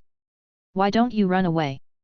Bai Hao turned his head and looked in the direction of the prison cell behind him, and could vaguely see the door still shaking slightly. This place will definitely not trap you. Oh, yes. Of course this place can't trap me. Grindelwald smiled evilly, it's just that I don't want to leave here. Bai Hao raised his eyebrows. Why? Some things are beyond your age to understand. Cut. Pretending to be profound. The three of them walked out of the tower gradually. Professor, are you sure nothing will happen if you choose this place? Baihao glanced at the mountains and valleys all around, and there is still a lot of snow on the top of the mountain, so there will be a lot of movement. Dumbledore took off the wizard robes he was wearing outside, revealing the lighter clothes underneath. No one will come here. In the end, the two chose a huge valley as the battlefield. The distance between the cliffs on both sides was already close to 3.9 kilometers, and there were many boulders scattered here because of geological activities. To be honest, I haven't duelled anyone for a long time. Dumbledore caressed the old wand of the three Deathly Hallows with his wrinkled hands. Since Grindelwald was imprisoned here in 1945, he hasn't shot with all his strength for decades. Even if Voldemort saw his strength, he would turn around and run away. Baihao stretched his body and rattled his joints, and he also drew out his wand. Professor, I hope you can do your best. The two bow and hold their wands in a certain way, which is standard etiquette for wizard duels. Fawkes flew through the air and let out a cry. Regin's crimson feathers slowly fell from midair to the place between the two of them. Finally, 10 seconds later, the feather instantly turned into a golden flame when it landed. A huge explosion resounded throughout the valley of Nurmengard. Long Wang's roar, Dragon Emperor roars. Vulcan clears the way Partis Temporis. Baihao and Dumbledore released powerful spells at the same time, and two huge crimson pillars of fire collided together and produced a violent explosion. The high temperature at the center of the explosion instantly vitrified the stones on the ground. For a time, the entire battlefield was filled with earth, rocks, and smoke. When Baihao was about to use sky magic to disperse the smoke and attack at the same time, Dumbledore's attacks had already followed. The blue light beams all over the sky quickly struck through the smoke. Baihao quickly dodged to the narrator, first dodged two beams of light, and then waved his wand, Iron Armor Body Shield Charm. All beams were bounced off. Looking at the boulders that have been blasted to pieces behind him, and the deep pits, the power of each beam of light just now is comparable to that of a high-strength bomb. The smoke between the two had cleared, and Baihao first said with a smile, Professor Dumbledore, I can only say that he is the greatest wizard since the 20th century. Dumbledore stood there calmly, it's a prize. It's a prize. Be careful. Professor. Baihao's fighting spirit ignited, since Dumbledore was strong enough, he didn't have to hold back. Solar flare. A huge beam of light descended from the sky. With a wave of his wand, Dumbledore transfigured the surrounding rocks into gigantic rock hands. The giant hand blocked the solar flare and instantly shattered into fragments. Under Dumbledore's control, it was wrapped in flames and flew towards Baihao like a bullet. When Baihao saw this, a blue magic circle lit up under his feet, and a tornado shot up into the sky, reaching straight into the sky. The powerful gale directly rolled Dumbledore's flaming bullets and surrounding debris into the sky. But it's not over yet, the light yellow and red magic circles lit up one after another. Super advanced destruction magic. Crush was activated, and the ground under Baihao's feet suddenly shattered into hundreds of huge cubes. Fire Dragon Slaying Magic. Fire Dragon's brilliant flame is activated, the power of the flame is superimposed on the sky magic, and the huge tornado instantly turns into a red fire tornado. The fire dragon swept hundreds of huge rock blocks and ravaged the world. The heat of its explosion had already radiated to the snow on the top of the mountain next to it. The thick snow began to melt and flow to the valley. With a wave of the white crystal wand, the fire tornado exploded in the sky, and the entire valley seemed to be experiencing a volcanic eruption. Countless stones wrapped in flames fell towards Dumbledore like a meteor shower. Dumbledore's pupils contracted, and the Elder Wand pointed to the sky and shouted loudly, The ultimate patronum curse ultimate. Expecto patronum. A silver-white phoenix flew out, exuding divine brilliance, and it turned into a huge white protective shield to protect Dumbledore. Boom! Boom! Boom! Huge meteorites kept hitting the ground, and the whole of Nurmengard seemed to be in the end of the world. This situation lasted for a long time, and after more than a minute, the meteorite rain finally ended. At this time, the entire valley was completely shrouded in smoke and dust. Even though there was no sound of meteorites hitting the ground, the dull sound still echoed in the valley. It was the sound of countless snow mountains and avalanches in the distance. Grindelwald stood hunched on the top of the mountain with his hands behind his back, and a radiance of the patroness charm just like Dumbledore's just shrouded him. He looked at the falling snow and deep pits on the high mountains in the distance around him. What a scary little ghost. Is that the power of the magic circle that Albus said? The destructiveness has far surpassed most of the existing magic. Meanwhile, Austria's earthquake bureau has become a mess. The staff here just now detected a strong seismic wave, but it disappeared shortly afterwards. They called to inquire about the location of the incident, but they said that they did not feel any tremors. This is extremely inconsistent with the common sense of seismology. But there may be another possibility, that is, someone secretly used powerful military weapons in the territory. Now not only Austria, but also Hansmiao, Gallic Chicken, Italy, and other countries next to it have discovered abnormal seismic waves. So now the whole of Europe is panicking, because the giant next door has just disintegrated, and now it is a time of chaos. God knows whether the earthquake wave is caused by the recovery of Mao Xiang. The line of sight turned back to the valley of Nurmengard. As a blue light flashed through the smoke, a hurricane broke out, clearing away hundreds of meters of smoke around Bai Hao. Bai Hao looked at the mess in front of him. Because the range of the move just now was too large, many mudslides and landslides of different sizes have formed around.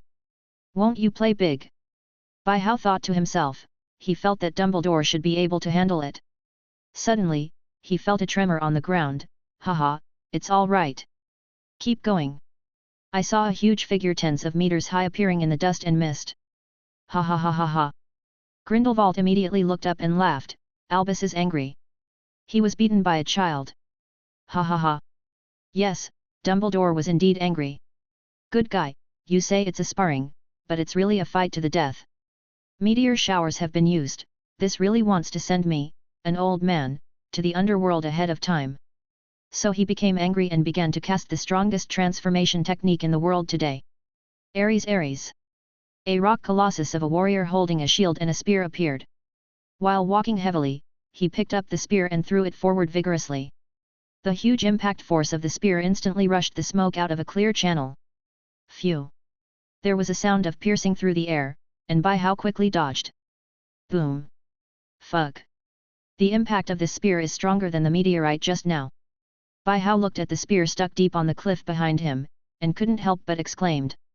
Seeing the approaching giant statue of warrior, Bai Hao inserted his wand into the ground, and the green magic circle lit up, him to life. Birth of the Tree Realm.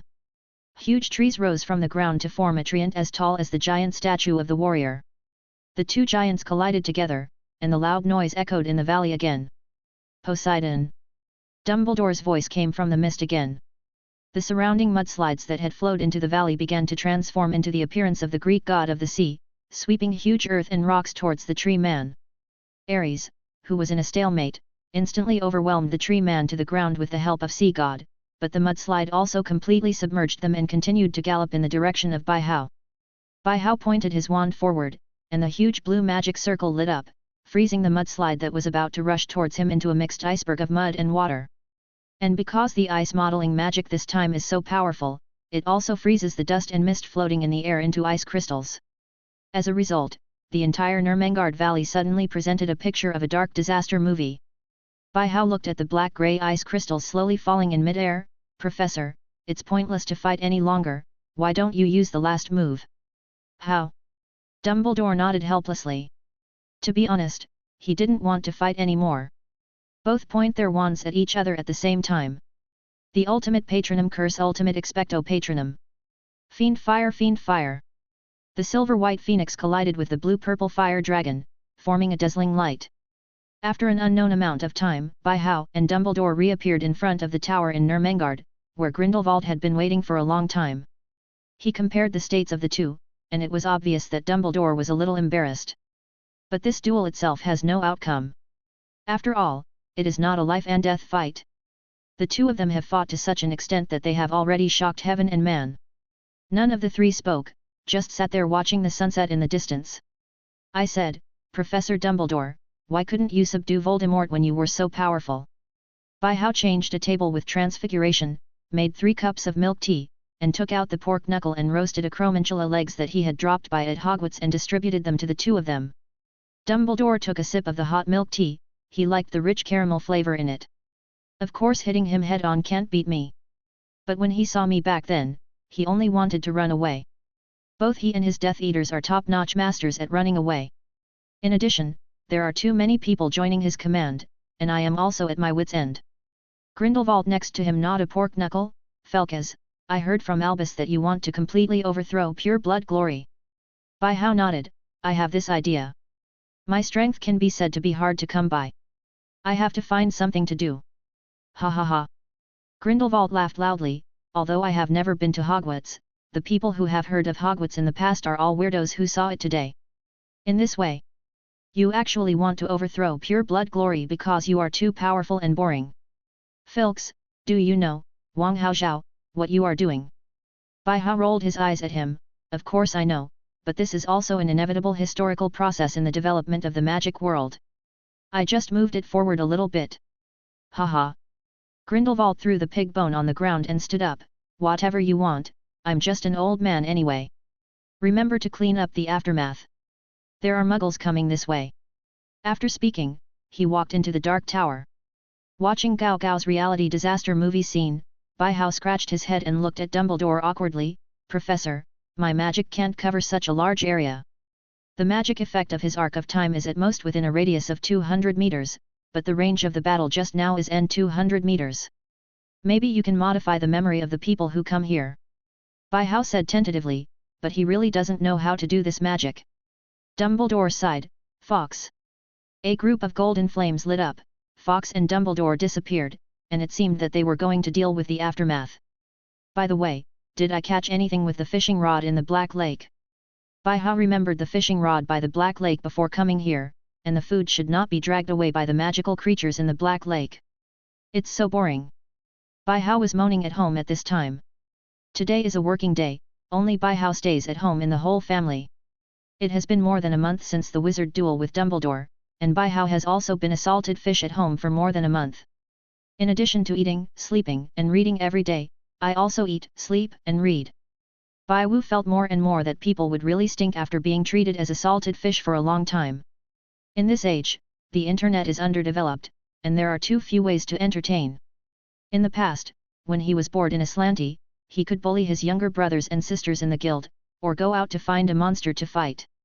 But here, there are very few powerful magical creatures, even the most powerful 5th level, XXXXX, magical creatures are not very resistant to. Do you practice when you are bored? Little did he know that the recent deconstruction magic almost made him vomit, and he even drank the brain cleanser. Wait. Brain cleanser? That's right. Why don't you go to Snape's house and get some potions? Just do it. Fina. Bai Hao called out to his snowy owl, and Fina flapped her wings and flew to his side. Please give this letter to Professor Snape. Bai Hao first fed Fina a small dried fish, and then gave Fina the visiting letter conjured by magic. Fina happily swallowed the dried fish and happily flew out of the window with the envelope in her mouth. Woo! Woo! Dean? What's the matter? After Fina flew away, another brown owl from 043 at home also flew to his side. Dean stared at the big round eyes, looked out the window, and looked at Bai Hao's hand. Oh! You also want dried fish, right? Bai Hao understood what he meant in an instant, so he also gave it a dried fish. Here you are. Dean threw his head back and quickly settled one, then whined again. No way. Fina only has one to eat when she goes out to deliver letters. Why can you eat an extra one if you don't work? Woo woo woo? What did you say? What do you mean I can eat and drink at home as a salted fish? You're an owl. I'm a human. There's a big difference. Hey? Woo. Hey? You have the power of a hammer eagle. Don't work, just eat and wear. If you have the ability, you can go to the Owl Conservation Association and sue me. Woo woo woo. Ah! How dare you peck me, you fat bird! Bai Hao angrily took off something from his chest and threw it at Dean. Dean caught it with one paw, and looked down suspiciously. It was a round ball covered with small thorns. Immediately, the fur all over its body exploded, and it quickly threw the ball out, flying out of the house at the fastest speed. Bai Hao thought it had never flown so fast in its entire life. Humph! Fight with me! Bai Hao proudly picked up Yue and hung it around his neck again. Snape's home is in Spider's End, Cokeworth. Cokeworth, this is a large town in the Midlands of England with many streets lined with houses made of the same brick. It is located on the edge of a dirty river, the river is meandering, weeds are overgrown on both sides, garbage is piled up, unknown fog is floating on the river, and people passing by can even hear the dark river whimpering. There is also an abandoned mill with an old chimney standing tall, gloomy, ominous, and dead. It's like the boundary between the world and hell. Bai Hao came here and looked around. It was strange, maybe because of the rain, he was the only one on the street. He pinched his nose, trying to block out the strange smell in the air. My God! Why does Snape live here? Or do all Slytherins like this kind of spooky place? Walk along Spider's End all the way to the end. Snape's home is here, a 2-story house. Boom! Boom! Boom! Bai Hao knocked on the door of Snape's house. For some reason, the usual knock on the door seemed unusually abrupt here. Boom! The door swung open by itself. Bai Hao didn't feel the suddenness and went straight in.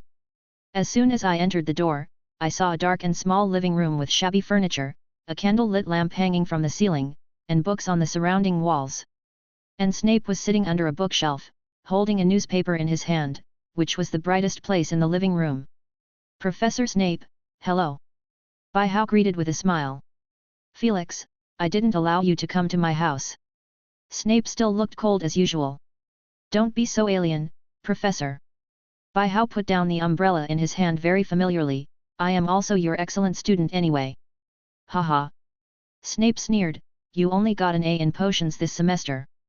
Bai Hao shrugged, at least I passed, didn't I, Sib? What are you doing here? I'm bored during the summer vacation, so I suddenly want to visit you. Bai Hao took out a thick book from his arms.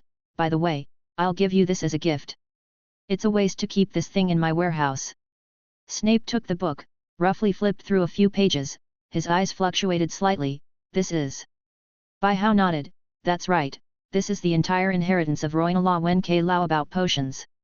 Thousands of years have passed, and the records on potions written by Ravenclaws back then are too simple compared to the present.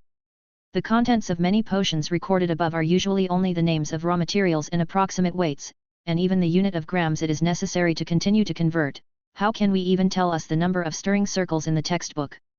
To be honest, it's really difficult to understand what's inside with my potion talent, and I don't want to die young while experimenting with potions. So I think it's a good idea to give this stuff to a potions master. Snape closed the book, looked at Bai Hao blankly and thought for a while, what do you want? Hey! Bai Wu showed a happy smile, took out a large bottle of Yu Yi's venom and put it on the table. It's the potion you made for me last time, I finished it. Snape stood up, opened the bottle and sniffed it, making sure it was genuine. I'll have the owl mailed to you in 2 weeks. After speaking, he turned around and prepared to go upstairs. But seeing that Bai Hao was still standing there, he frowned. What are you still doing here? Bai Hao scratched his head embarrassingly. Professor, do you have food here? I forgot to eat before going out. The veins on Snape's forehead seemed to twitch. There is bread in the refrigerator, get out of here immediately after eating. Bai Hao nodded, thank you, Professor. As soon as he finished speaking, he saw Snape open a secret door on the bookshelf and walk up to the 2nd floor, not paying any attention to the fact that there was still a guest at home. Oh! Dead Sundara! Bai Hao walked into the narrow kitchen, where a refrigerator about 1 meter high was embedded in the cabinet. He opened it to see, good guy. It's full of bread. No wonder Snape was usually so thin and his face was so pale. Eating these things every day would make even ghosts think they were not nutritious. Why don't you give him a bottle of Lauganma next time? Bai Hao, who was sitting on the night's bus, thought while eating bread, which might unlock the taste buds for this gloomy professor. In this way, time flies, and finally it is the day when the annual school starts again. The Hogwarts express train is spouting white steam and running on the endless grassland. At this time, a little witch was running hurriedly along the corridor of the train. Bai Hao! Finally found you! Hermione suddenly opened a compartment of the car. Bai Hao was sitting inside reading a book, and was suddenly startled by her cry. Eagle Lord, I'm sorry, but we can't stop her as she keeps coming towards me. A student of Law Wen Crow stood behind Hermione and scratched his head in embarrassment. Now the whole Ravenclaw respects Bai Hao very much, and Eagle Lord is what the students of Ravenclaw call Bai Hao now. After getting in the car, they all knew that Bai Hao was reading in a compartment, so they all spontaneously prevented anyone from disturbing him. It's okay, let her in. Bai Hao waved his hand. Also, I said you don't have to stay by my side all the time. Although I am the heir of La Wen Qiluo, I am still a student. The student who pulled Wen Qiluo nodded, okay. But it's hard to say whether he will do it. After all, Ravenclaw is notoriously persistent. Hermione closed the door of the carriage, and said to By-How, Harry and Ron are gone. I searched the whole train and couldn't find them. If I didn't find it, I didn't find it. Maybe I was late. You also know the two of them. It's a traditional craft. By-How replied while flipping through the book. He was referring to the fact that Harry and Ron were often late for class. Originally Harry was better, but gradually he was brought down by Ron, and Ron was brought up by his two big brothers. Oh. That's not the reason. Hermione grabbed By-How's hand and closed the book. Ron invited me and Harry to their house this holiday, but found that the letter we sent to Harry has not been answered.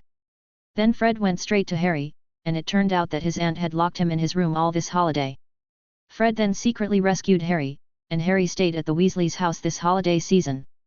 Speaking of this, By-How suddenly stretched out his hand and pinched Hermione's little face. Get to the point. Hermione blushed and slapped By-How's hand off. The point is, Harry told us after he came out that he met a strange house elf at home. The elf warned Harry that it would be dangerous to go back to Hogwarts, and persuaded Harry not to go back to school. But at this time they missed the train. Do you think something will happen to them? Hey! Are you listening to me? As Hermione was talking, she found that By-How had been staring out the window, seemingly not listening to what she had just said. By-How propped his face on one hand, and looked out the window with interest. I'm 100% sure that they are fine for the time being, but it's hard to say later. Hermione frowned. How do you know? And why are you looking out the window? Look for yourself. By-Wu gave up the window. Hermione moved her butt and leaned against the window to look outside. Her eyes widened in shock at the scene outside the window.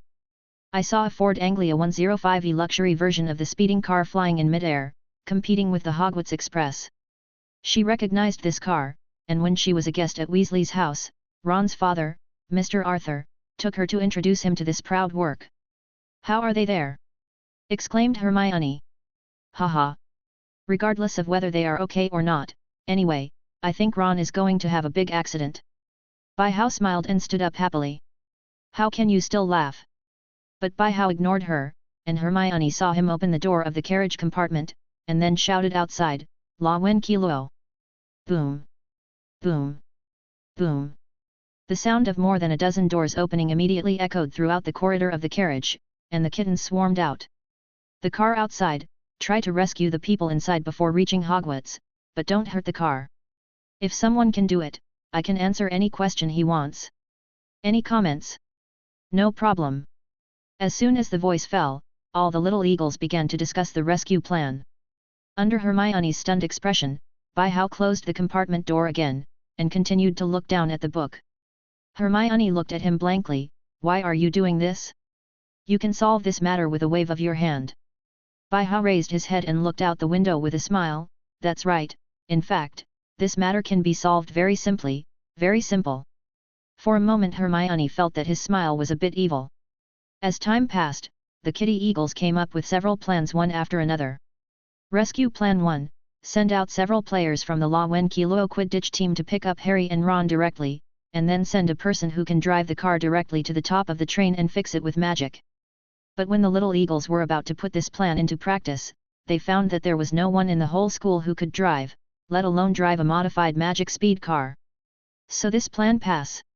Rescue Plan 2, use transfiguration to create a strong rope, send Quidditch players to link it with the speeding car to fix the direction, and then gather and use the flying spell to slowly pull them back. But this plan has a big problem, because it is a group of people casting the spell. The speed is difficult to control. Once the force is too strong, the speeding car will crash into the train, and the car will be destroyed and people will die. So this plan is also pass. Rescue Plan 3, after dispatching Quidditch players to rescue the person, use the transfiguration technique to turn the car into a small toy for recycling, which is simple and rude. But this plan also has two problems. One is that no one in the academy can guarantee that they can completely transform the speeding car, and the second problem is that no one can guarantee that the speeding car can be perfectly transformed back to its original shape after being completely deformed. In the transformation class, there have been many cases where things have been perfectly transformed but cannot be transformed back. So this plan finally passed. So, as the train got closer and closer to Hogwarts, the Kitty Eagles didn't come up with a perfect plan. Looking at the students of Ravenclaw who were busy in a group in each compartment, suddenly an ethereal and somewhat erratic voice broke the noise here. Why don't you go to How Felix? All the little hawks stopped immediately when they heard the sound, and they all turned their heads to look at a strange girl standing in the corridor. She has silver eyes, dark blonde hair, protruding eyes, a pale complexion, and very light eyebrows. He wears a pair of turnip-shaped earrings in his ears and a necklace made of a butterbeer cork around his neck. The whole person looks weird and in a trance, but he has a temperament and charm that can be trusted and talked to. Excuse me, what did you just say? A little eagle asked, and he was the one who proposed the second plan just now. Why don't you go to How Felix? He should be able to do it. The girl's erratic voice sounded again. All the little hawks glanced at each other, understood something in an instant, and immediately ran to the compartment where How was. Boom! Boom! Boom! Come in! How's voice came from inside. The door was opened, and the outside was full of students of Ravenclaw. Any other plans? How asked with a smile. Master Eagle, can you rescue them and keep the flying car? How nodded, the case is even more brilliant, of course. Then we ask you to act now. How closed the book and stood up, walked out of the compartment, and glanced at the little hawks in the corridor. Who thought of that? The little hawks looked back and gradually gave way to a passage, and the strange girl just now appeared in front of them. The girl ignored the gazes of the crowd around her, and bouncing past the flock of hawks with a stack of books that should be magazines in her hands, ran to White Nose. She raised her head and stared at How's eyes erratically, a faint blue light emanated from the silver pupils. How frowned suddenly and inadvertently, in spiritualization. The great wall of thought in his mind was touched just now. Hello, How Felix, Lord of Ravenclaw. The girl spoke first. You are different from others, your eyes are very clean. How looked her up and down. What's your name? Luna Lovegood. Do you want to read the Quibbler? It records the thing about the horn-snoring beast. Luna took out a magazine from her arms and handed it to How. How took it over, a knowing smile gradually appeared on his face, and he nodded, okay, thank you. Luna also smiled, turned her head and bounced away without saying a word. How looked at Luna who was gradually disappearing from sight, and squinted his eyes, so it's her. A born Dementor. Keep watching. Hermione watched How staring at the direction the girl left just now, and kicked How's calf angrily. Look if it doesn't work. How rolled his eyes and put away the quieter he just got. Did you forget something? Hermione pointed out the window. Oh. By the way. Save lives. How looked at the flying car outside the window, threw a space coordinate in the past, and flashed into Junzi in an instant. How. Harry and Ron shouted excitedly at the same time, because they were saved. Good afternoon, two warriors. How patted the shoulders of the two. Go back to the train and wait. What? Harry and Ron didn't understand the meaning of How's words. What is first? But before they could react, they were teleported back to the train by How. Harry. Ron. Hermione ran over when she saw the two people who suddenly appeared on the train. Are you two okay? Where's How? Harry touched his aching head from the knock just now, pointed out the window and said, How is still inside. At this time, in the speeding car, How was sitting in the driver's seat, eager to try. Speeding car. One of my childhood dreams. Is it rare to meet and experience it for yourself? So he threw Harry and Ron, who were in the way, back on the train first. For the next part of the journey, I will come. How stepped on the accelerator, then overtook the Hogwarts Express under the exclamation of the Hogwarts Wizards, and gradually drove into the distance. The competition was won by the Ford Anglia 105e luxury version of the speeding car. Inside Hogwarts Castle, all the professors and staff were busy preparing for tonight's freshman orientation dinner and sorting ceremony. But at this time, Dumbledore and Professor McGonagall were not happy, because some unexpected guests came to the school. The current Minister of Magic, Cornelius Fudge, came to Hogwarts with a few staff from the Department of Magical Accidents and Disasters, and took out a stack of photos. Look, it's sent by Auror. We have verified that this car was illegally modified by Arthur Weasley, and it is Hogwarts students Harry Potter and Ron Weasley on it, and they are driving this car. Did you know that they exposed the car to the Muggles so openly that almost thousands of people saw a Moffat flying across the sky? In order to deal with this sudden incident, all the wizards in the Department of Magical Accidents and Disasters are busy eliminating the impact of this magic exposure accident, which has brought great trouble to me and the entire Ministry of Magic. Dumbledore, 483U. Hogwarts must give an explanation. Fudge originally wanted to ask Dumbledore to give an explanation, but due to the coercion of the White Devil, he changed his words to Hogwarts. He is now full of thoughts on how to minimize the impact of this matter, and he can already predict the headline on the front page of tomorrow's Daily Prophet: Serious Magic Exposure Accident, Worst Minister of Magic Ever? It may be even worse, that woman likes to make small things out of nothing and big things out of small things. Connolly, don't be impatient. Dumbledore stretched out his hand to appease the excited Minister of Magic in front of him. Maybe there was some accident, they should have returned to school by train, and all reasons have to wait for them. We won't know for sure until we get back to school. Albus. Professor McGonagall next to him suddenly patted Dumbledore's arm, looking worriedly into the distance. Everyone followed Professor McGonagall's gaze, only to see a black spot enlarged against the background of the setting sun, and something was coming towards them. At this time, Bai-Hao was happily driving the car in the sky, screaming. He had just crossed the last mountain before reaching Hogwarts, and the iconic Black Lake appeared in front of him. Because it was already evening, the setting sun reflected on the lake, turning the whole Black Lake into golden red. The speeding car was driving on the surface of the Black Lake, the tires kept brushing and splashing water, and there were unknown aquatic magical creatures jumping out of the water and following behind the car. It was so pleasant. It's so cool. Bai-Hao opened the car window and poked his head out of the window, yelling as he watched the ever-enlarged castle in the distance. This speeding car is much better than riding a broomstick, at least sitting on a chair will not hurt your buttocks. So, after nearly an hour of air racing, White Nose parked the speeding car safely at the gate of Hogwarts Castle. By the way, what is the power of this thing, gasoline? Hello. Professor Dumbledore, Professor McGonagall. Bai got out of the car and greeted the two standing not far away. He saw the two professors here in the sky just now. Professor McGonagall hurried forward. Mr. Ferks, why are you? Where are Potter and Weasley? Oh. They were in the car, but I threw it back on the Hogwarts Express halfway through. Then why are you driving this car again? Professor, you asked that question. Bai-Hao patted the speeding car next to him. The way back is in the wilderness, I can't throw the car halfway. This car is a good thing, if it can be remodeled it will be more comfortable if you look at the interior. Felix, you. Professor McGonagall was annoyed by Bai-Hao's playful attitude. Minerva. Dumbledore interrupted Professor McGonagall's continued questioning, and then looked at Bai-Hao. Did something happen? Bai-Wu shrugged. I don't know the details, you have to ask the two little lions. Okay. Dumbledore nodded. Thank you for saving Harry. It's just a little effort. Bai-Wu waved his hand. Okay. I'll go find something to cushion my stomach first. The train will arrive in about an hour. If you have any questions, you can ask them yourself. After finishing speaking, he walked into the school, and before leaving, he muttered in a low voice, "Thank you for saving Harry?" Feeling Ron is not human. The sound is not loud, but just enough to be faintly heard. Dumbledore stroked his beard embarrassingly.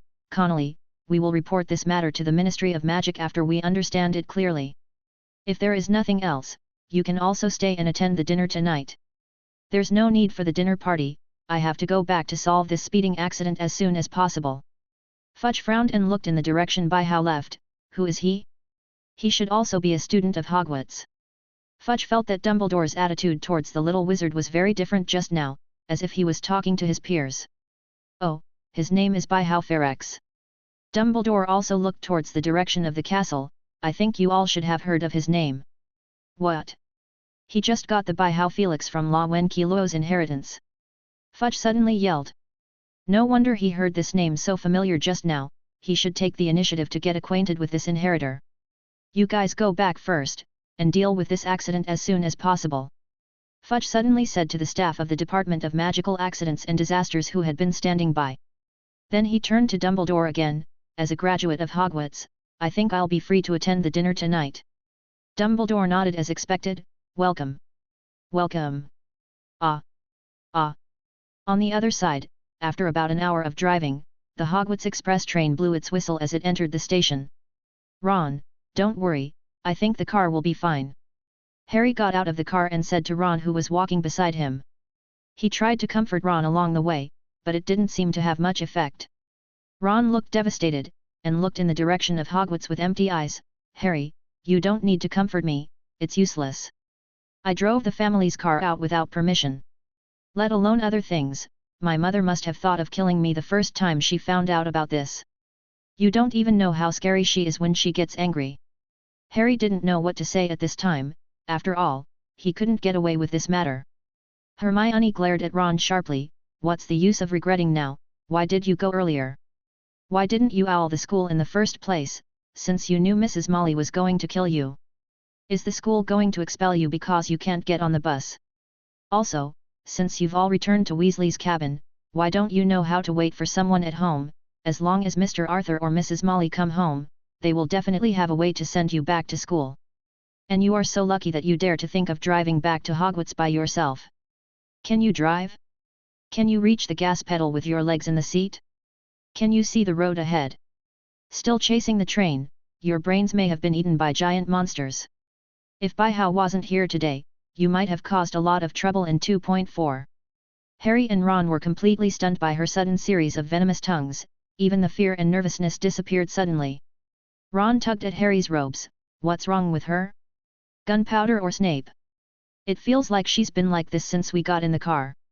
Harry took a furtive glance at Hermione to make sure she hadn't heard them. I don't know either, but it doesn't feel like our problem. I heard from people in Ravenclaw that she only behaved like this after Baihow left, and it should have something to do with Baihow. Just then Hermione gave them another sharp look, and Harry and Ron quickly pretended to be okay. I'm afraid this is the dimensionality reduction blow of the bully to the scumbags. If the grades are crushed, they will be inferior in the aura. The scorching sun sets in the west, and the bright moon rises in the east. With the background music of Hedwig's Variations playing, the 1992 Hogwarts freshmen, led by Professor McGonagall, walked into the auditorium, preparing for the solemn sorting ceremony. How time flies! On the long table of Ravenclaw, Baiwu looked at this year's freshmen with puffed cheeks and couldn't help but let out a sigh of emotion. The scene when he attended the sorting ceremony last year is still vivid in his memory, as if everything happened yesterday. After Professor McGonagall said a few words, the sorting ceremony began. Ginny Weasley. Professor McGonagall read a name. Hey! That's right. She also enrolled this year. The name caught Baihau's attention. He glanced in the direction of Gryffindor and smiled strangely. Harry, your wife is here. Master Eagle, I heard that many people want to enter Ravenclaw this year. Lisa Dupin, who was sitting next to Baiwu, suddenly said in a low voice. It's not surprising, it's expected. Baihau looked at the freshman team with great interest, but I estimate that there will be relatively few freshmen entering Ravenclaw this year, but one of them will definitely enter. Is that the weird girl on the train? Baiwu nodded with a smile. That's right, she is definitely a Ravenclaw. You have to be careful, she is different from many Ravenclaw, she is a very different talent. Luna Lovegood. Professor McGonagall read Luna's name. 24 Luna skipped up the steps, and Professor McGonagall put the sorting hat on her head. In just a second, Jiang shouted, Ravenclaw. There was warm applause from the long table of Ravenclaw. Master Eagle, you are right. Lisa Dupin looked at Luna, who was bouncing over. She did not doubt what Baihau said just now. Luna naturally sat next to Baihau. We meet again, Baihau Felix. Still that ethereal voice. Baihau smiled. Welcome to Ravenclaw. Luna tilted her head and didn't speak. She seemed to feel something, and her hand touched Baihau's chest naturally. Snapped. The sound of something breaking came from the Gryffindor table. Both Harry and Ron looked in the direction of the source of the sound with horror on their faces. Ginny patted her big brother on the shoulder. What's wrong with her? Ron shook his head and whispered, we don't know, she's been like this since we met today. I don't know who provoked her. Ravenclaw here. What is this? I can feel the beating of a heart inside. Luna put her hand on Yu on Baihau's chest. Baiwu looked down. This is Yu, my pet. What is it? A crouching demon. Is it a girl or a boy? Girls? Can I get to know her? Baihau nodded with a smile. Of course. Luna is an incredible witch. She is the first one to know that Yu is a winged demon, but she is not timid. Even Hagrid, who loves magical animals so much, was so scared that he put the iron pot on his head when he saw Yuya for the first time. The dinner party is drawing to a close. As usual, Dumbledore began announcing this year's school do's and don'ts and Hogwarts' annual defense against the Dark Arts Professor title winner. Good evening, students. The new school year has begun, and we have welcomed a new batch of Hogwarts freshmen. Now let me announce the precautions for this semester. Because of careful consideration, the selection of the Academy Cup has been suspended. This year, we will be piloting a new system in schools. Starting from this year, each college will implement the Professor and Dean responsibility system, and each Professor and Dean will be directly responsible for the disciplines and colleges they are responsible for. At the end of the school year, the school will rate each Professor and Dean separately.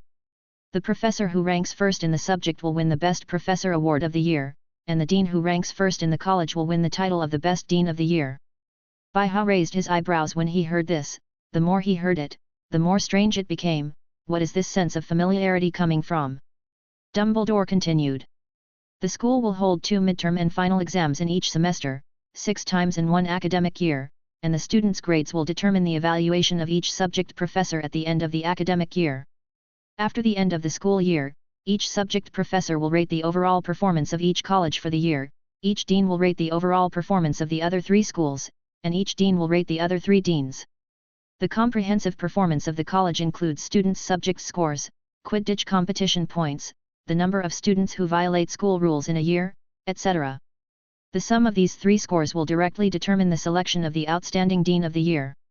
So here, I hope that every student can encourage each other to achieve priority performance in the new school year. The corners of Baihao's eyes twitched, black lines all over his head.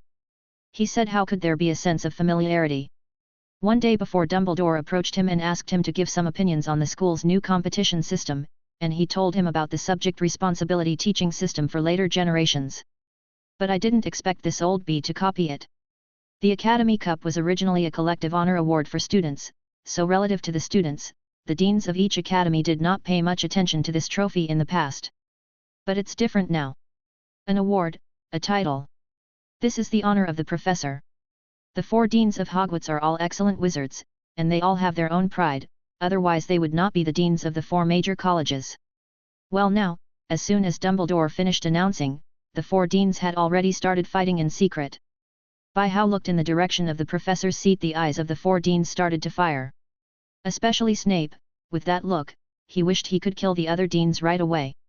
Baihao shuddered suddenly. But don't let the students know that he came up with this thing. He can already imagine the difficult campus life of young wizards in the future. At the same time, most of the little wizards sitting below still don't quite understand what happened.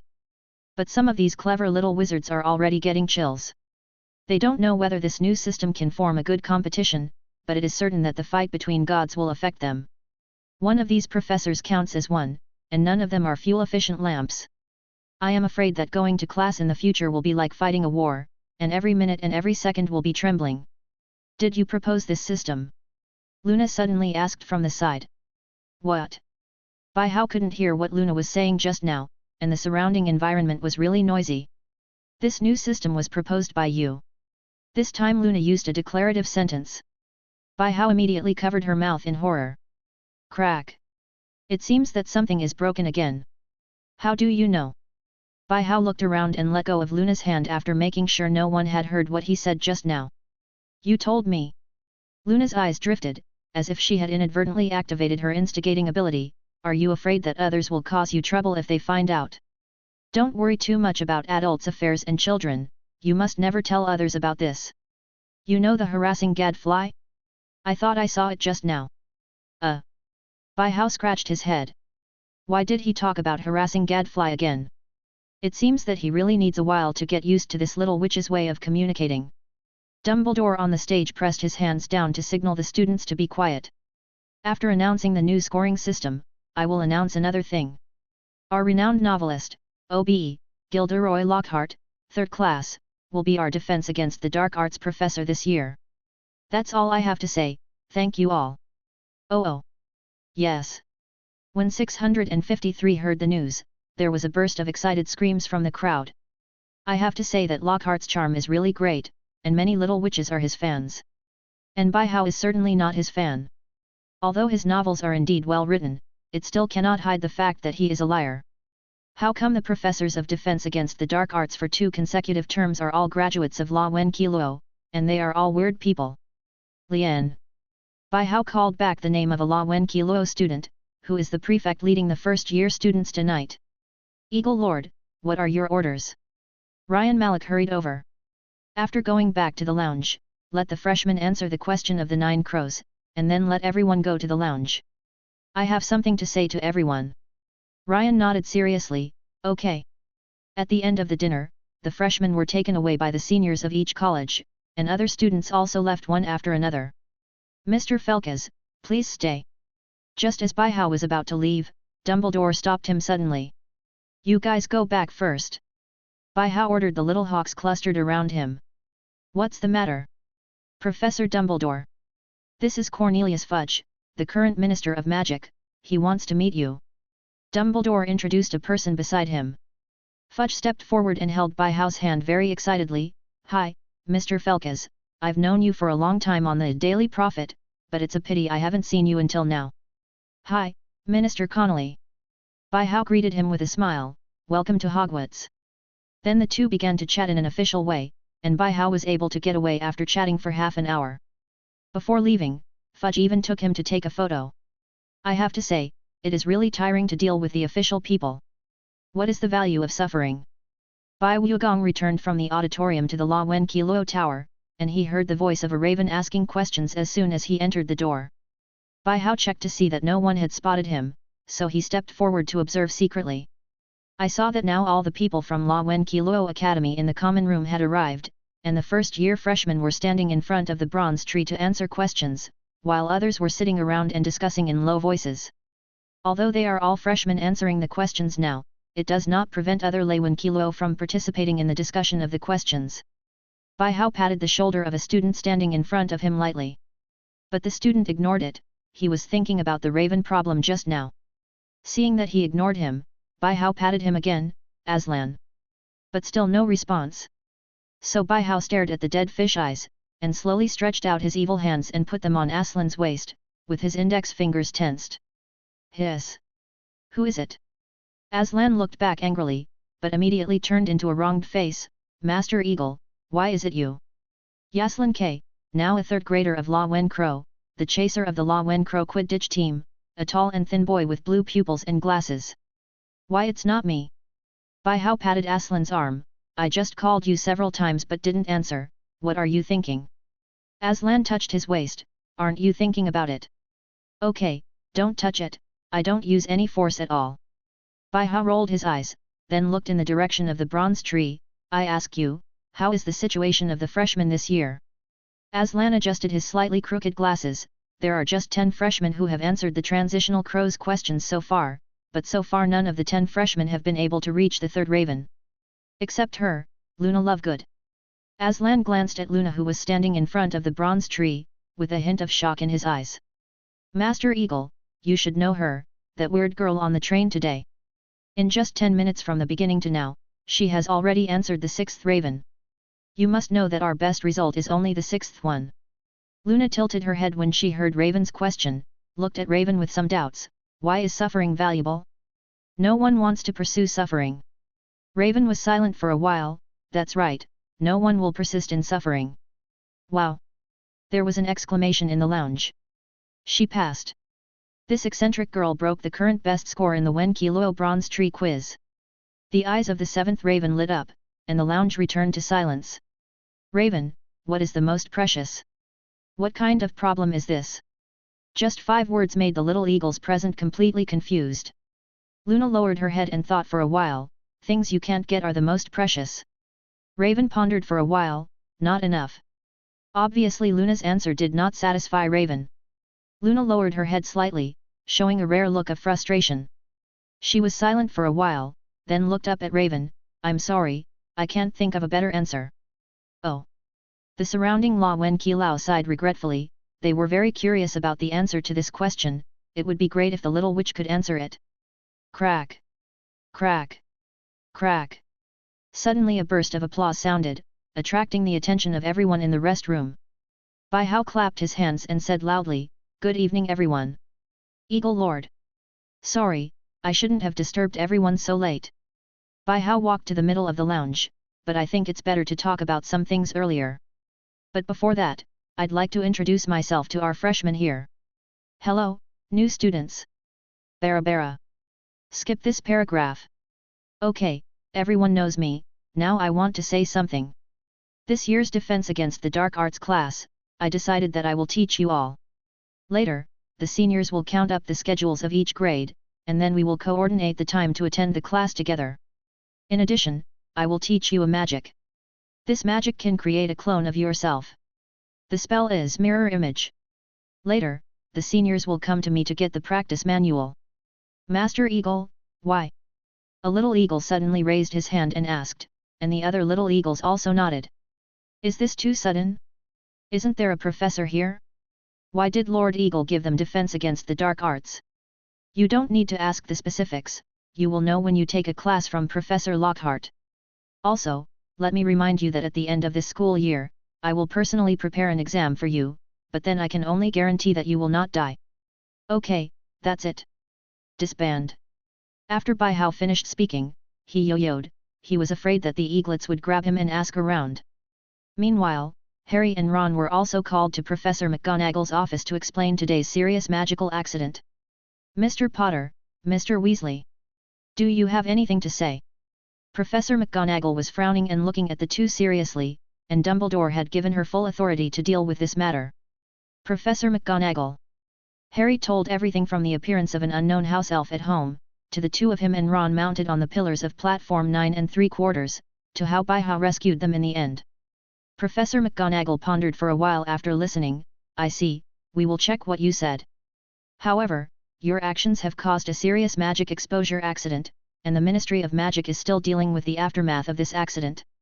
Professor, are we going to be expelled? Ron asked nervously. Not yet.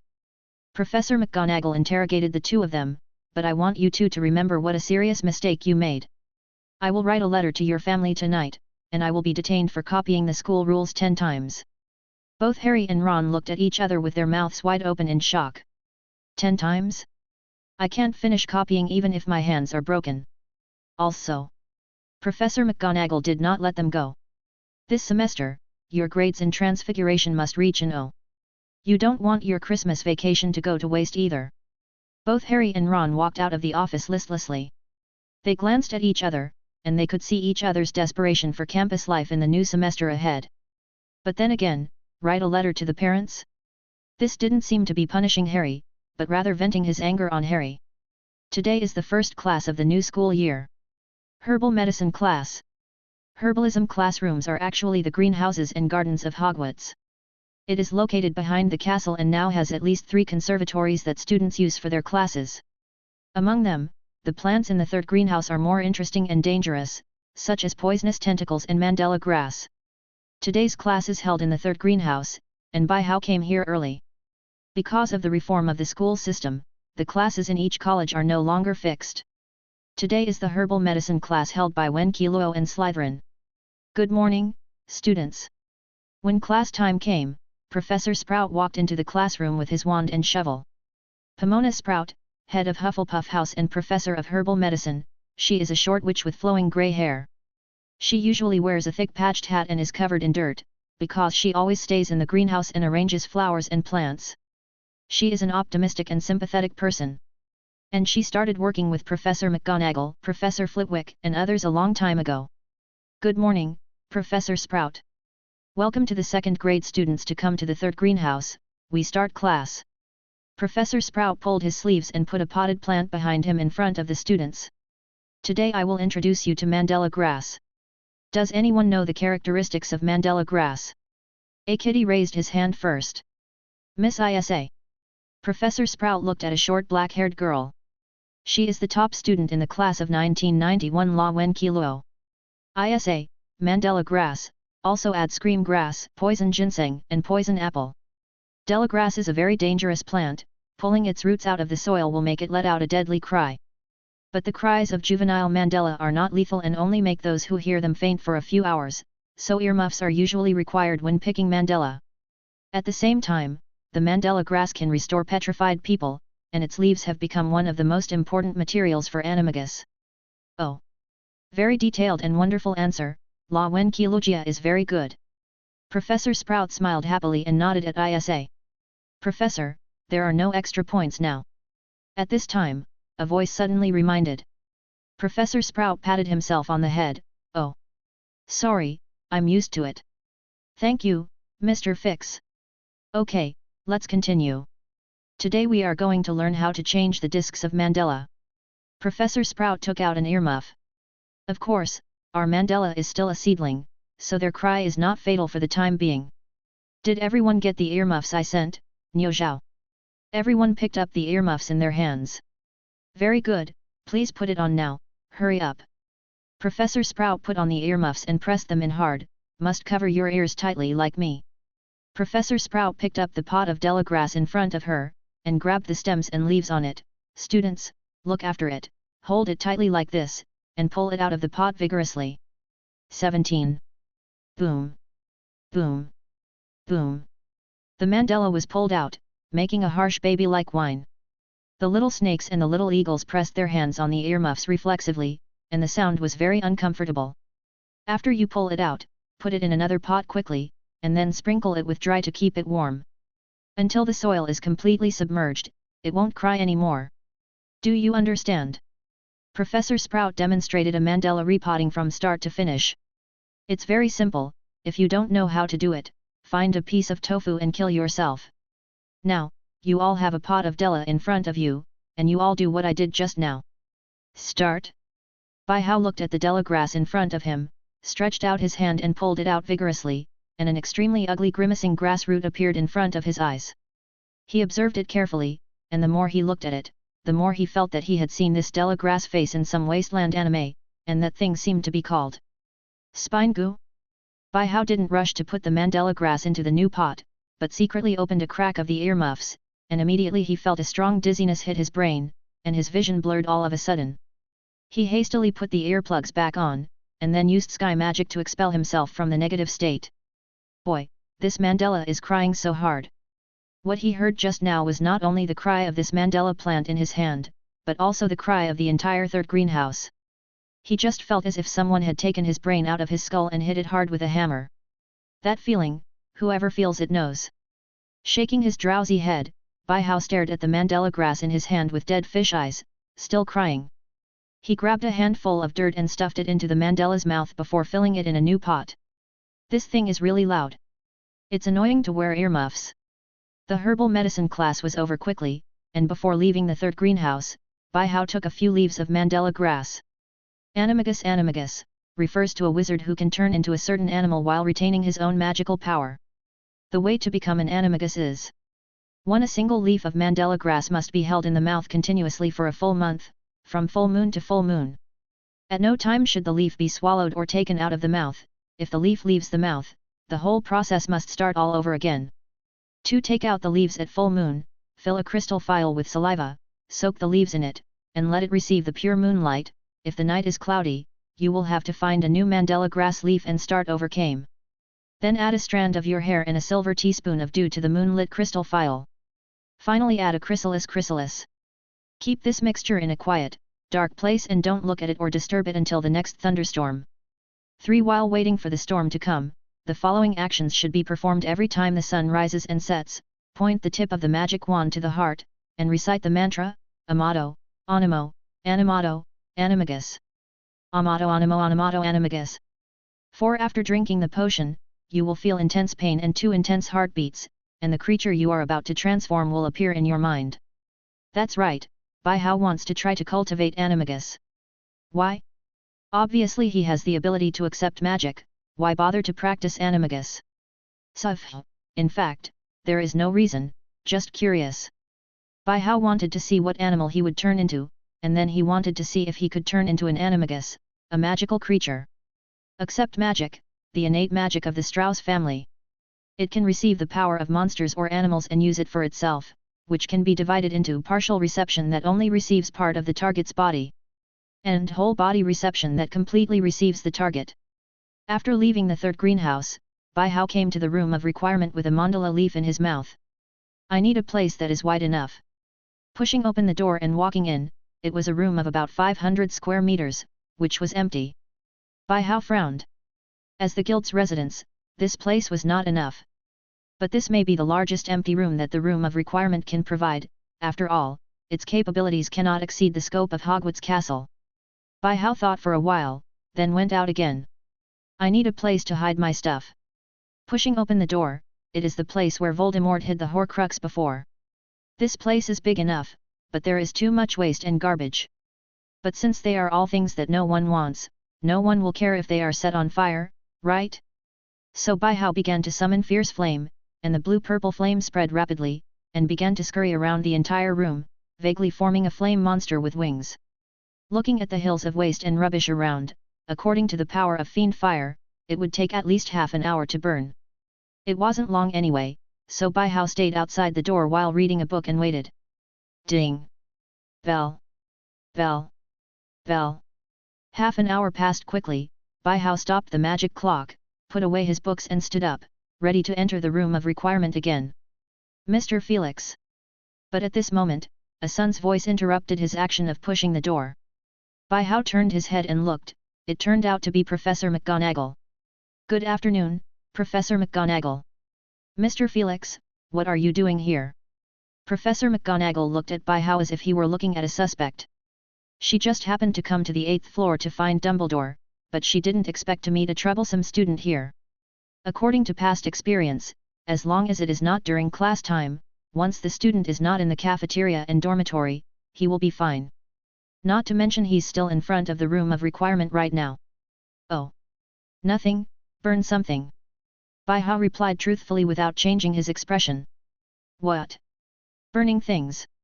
Professor McGonagall exclaimed, his voice suddenly raised dozens of decibels. What are you doing? It's nothing, it's just burning things. Bai Hao turned sideways and pushed with one hand. The door of the Room of Requirement was opened, and a large group of blue-purple flames rushed out in an instant. Oh! My God! Professor McGonagall took a few steps back in fright. It's not over yet. Bai Hao hastily closed the door again. Mr. Felix! You actually used DM fire in school. Professor McGonagall covered his chest and looked at Bai Hao with disbelief. Don't you know how dangerous DM fire is? The moment Li Huo rushed out just now, she was quite frightened. Oh! Don't worry, Professor. Bai Hao patted his chest. In order to prevent fiend fire from destroying the Room of Requirement, I added the power of the curse to the room, and fiend fire burned everything that could be burned. Will turn off automatically. You come with me to see Professor Dumbledore. No. Bai Hao disappeared as soon as he finished speaking. This made Professor McGonagall very angry. She couldn't figure out why such a person appeared in La Wen Kilo. As long as he is at Hogwarts for one day, she, the vice headmaster, will lose 10 years of life. Bai Hao teleported to the cafeteria. Since it was almost lunchtime, and the Room of Requirement was still burning, he didn't want to be taken to Dumbledore by Professor McGonagall to babble. Fuck! What's going on? As soon as he came to the cafeteria, Bai Hao saw the whole cafeteria changed dramatically. It was fine when I had breakfast this morning, why did it change this morning? I saw that in the entire Hogwarts cafeteria, the long tables that used to represent the 4 colleges had disappeared, followed by dozens of hexagonal tables, each of which could seat 6 people, and the distance between the tables the chairs are placed in the room just enough for a person to pass through. Bai Hao observed that although people from various colleges naturally gathered at one table, because the first comers had already found their favorite seats, and these seats were usually disorderly. So now it has formed a pattern where students from various colleges are intertwined in the entire cafeteria. There is me and you and me. If the whole school is here, there will definitely be a situation where more than 2 college students sit on one table. Seeing this, Bai Hao understood. The Old Bee wants to strengthen the communication between the 4 colleges through daily life, promote the interaction between students, and gradually eliminate the barriers between the 4 colleges. But Professor, you seem to have overlooked one thing. Bai Hao sat on an unoccupied table, looking at the Slytherins who were piled up together and looked a bit ugly. It's not something as simple as shortening the distance between people that can make up for it. Forcibly bringing them together will only be counterproductive. Bai Jing. Bai Hao suddenly felt a tap on his shoulder. He turned his head away. It's you. Have you finished copying today's school rules? Harry sat beside him sullenly. How do you know we're going to copy the school rules? Bai Hao took out a copy of Daily Prophet. Look, you two are completely famous. The wizarding hero Harry Potter and his classmate Ron Weasley, who defeated the Dark Lord, caused the world's worst magical exposure in 50 years. This has to make people wonder whether Harry Potter is acting recklessly with his hero status. Bai Wu just got the newspaper, smiled and read the important content to Harry and Ron. Hogwarts is just that big, you two got into such a big trouble, you can go home and burn incense and pay homage to Merlin before you get expelled. Ron took the Daily Prophet that Bai Hao handed him with a look of horror. My mother will definitely kill me. What are you talking about? Hermione also appeared at this time, holding a thick book in her hand. Bai Hao smiled heartlessly. Talk about whether the two of them are qualified to enter Azkaban. Harry and Ron's faces turned blue instantly. Ron's Adam's apple slid up and down. It won't be as serious as entering Azkaban, right? Bai Hao narrowed his eyes and smiled even brighter. Who knows? After all, the person who caused such a serious magic exposure accident last time was beaten by dozens of Aurors. Hermione patted Bai Hao beside her. Don't scare them. If they want to enter Azkaban, people from the Ministry of Magic would have already come to Hogwarts. The sitting next to Dumbledore at the dinner yesterday is the current Minister of Magic. Harry and Ron were completely terrified this time. Wouldn't really send them to Azkaban. Then they'd rather be expelled from school. Woo! Woo! Just then, the hooting of an owl interrupted Bai Hao's ensuing mental torture for the two. Errol bumped headfirst into Ron's face, but still had a letter hanging from his mouth. The Weasley family's only owl seemed to have poor eyesight. Bai Hao gave Ron a pitying look. What's this? Hermione asked curiously. I advise you to cover your ears. Ron gulped, and tremblingly picked up the Howler letter, knowing what was due would come. He took a deep breath and lifted the sealing wax. Ron Weasley. The roaring letter instantly turned into a flaming red lips grinning, and the huge curse formed an echo in the entire cafeteria. Hermione immediately covered her ears. You dare to steal that car, I'm really going to be mad at you. It's all your fault that you brought your father into the Ministry of Magic's scrutiny, and you brought Harry with you. If you continue to break the rules and do outrageous things, we will take you home directly. Ron kept nodding mechanically, nothing but fear in his eyes. Hohokson changed the topic, and his tone became gentle again. Thank you. Bai Hao. Ron is giving you trouble. And baby Ginny, congratulations on entering Gryffindor. Your father and I are proud of you. After finishing speaking, roaring letter stuck out his tongue at Ron, and it automatically tore itself. Very personal letter. At this moment, there was a dead silence in the cafeteria, and everyone looked at Ron sitting there dumbfounded. This Howler letter should be the talk of Hogwarts for the next few days. Bai Hao returned to the room of requirement after eating. It had been burning for more than an hour including lunch time, and everything should have been burnt. When you open the room of requirement, you will immediately be greeted with a smell of burning and smoke. When I walked in, everything was burnt clean, and the radiance of the end of the curse was still flowing on the wall. Bai Hao pinched his nose.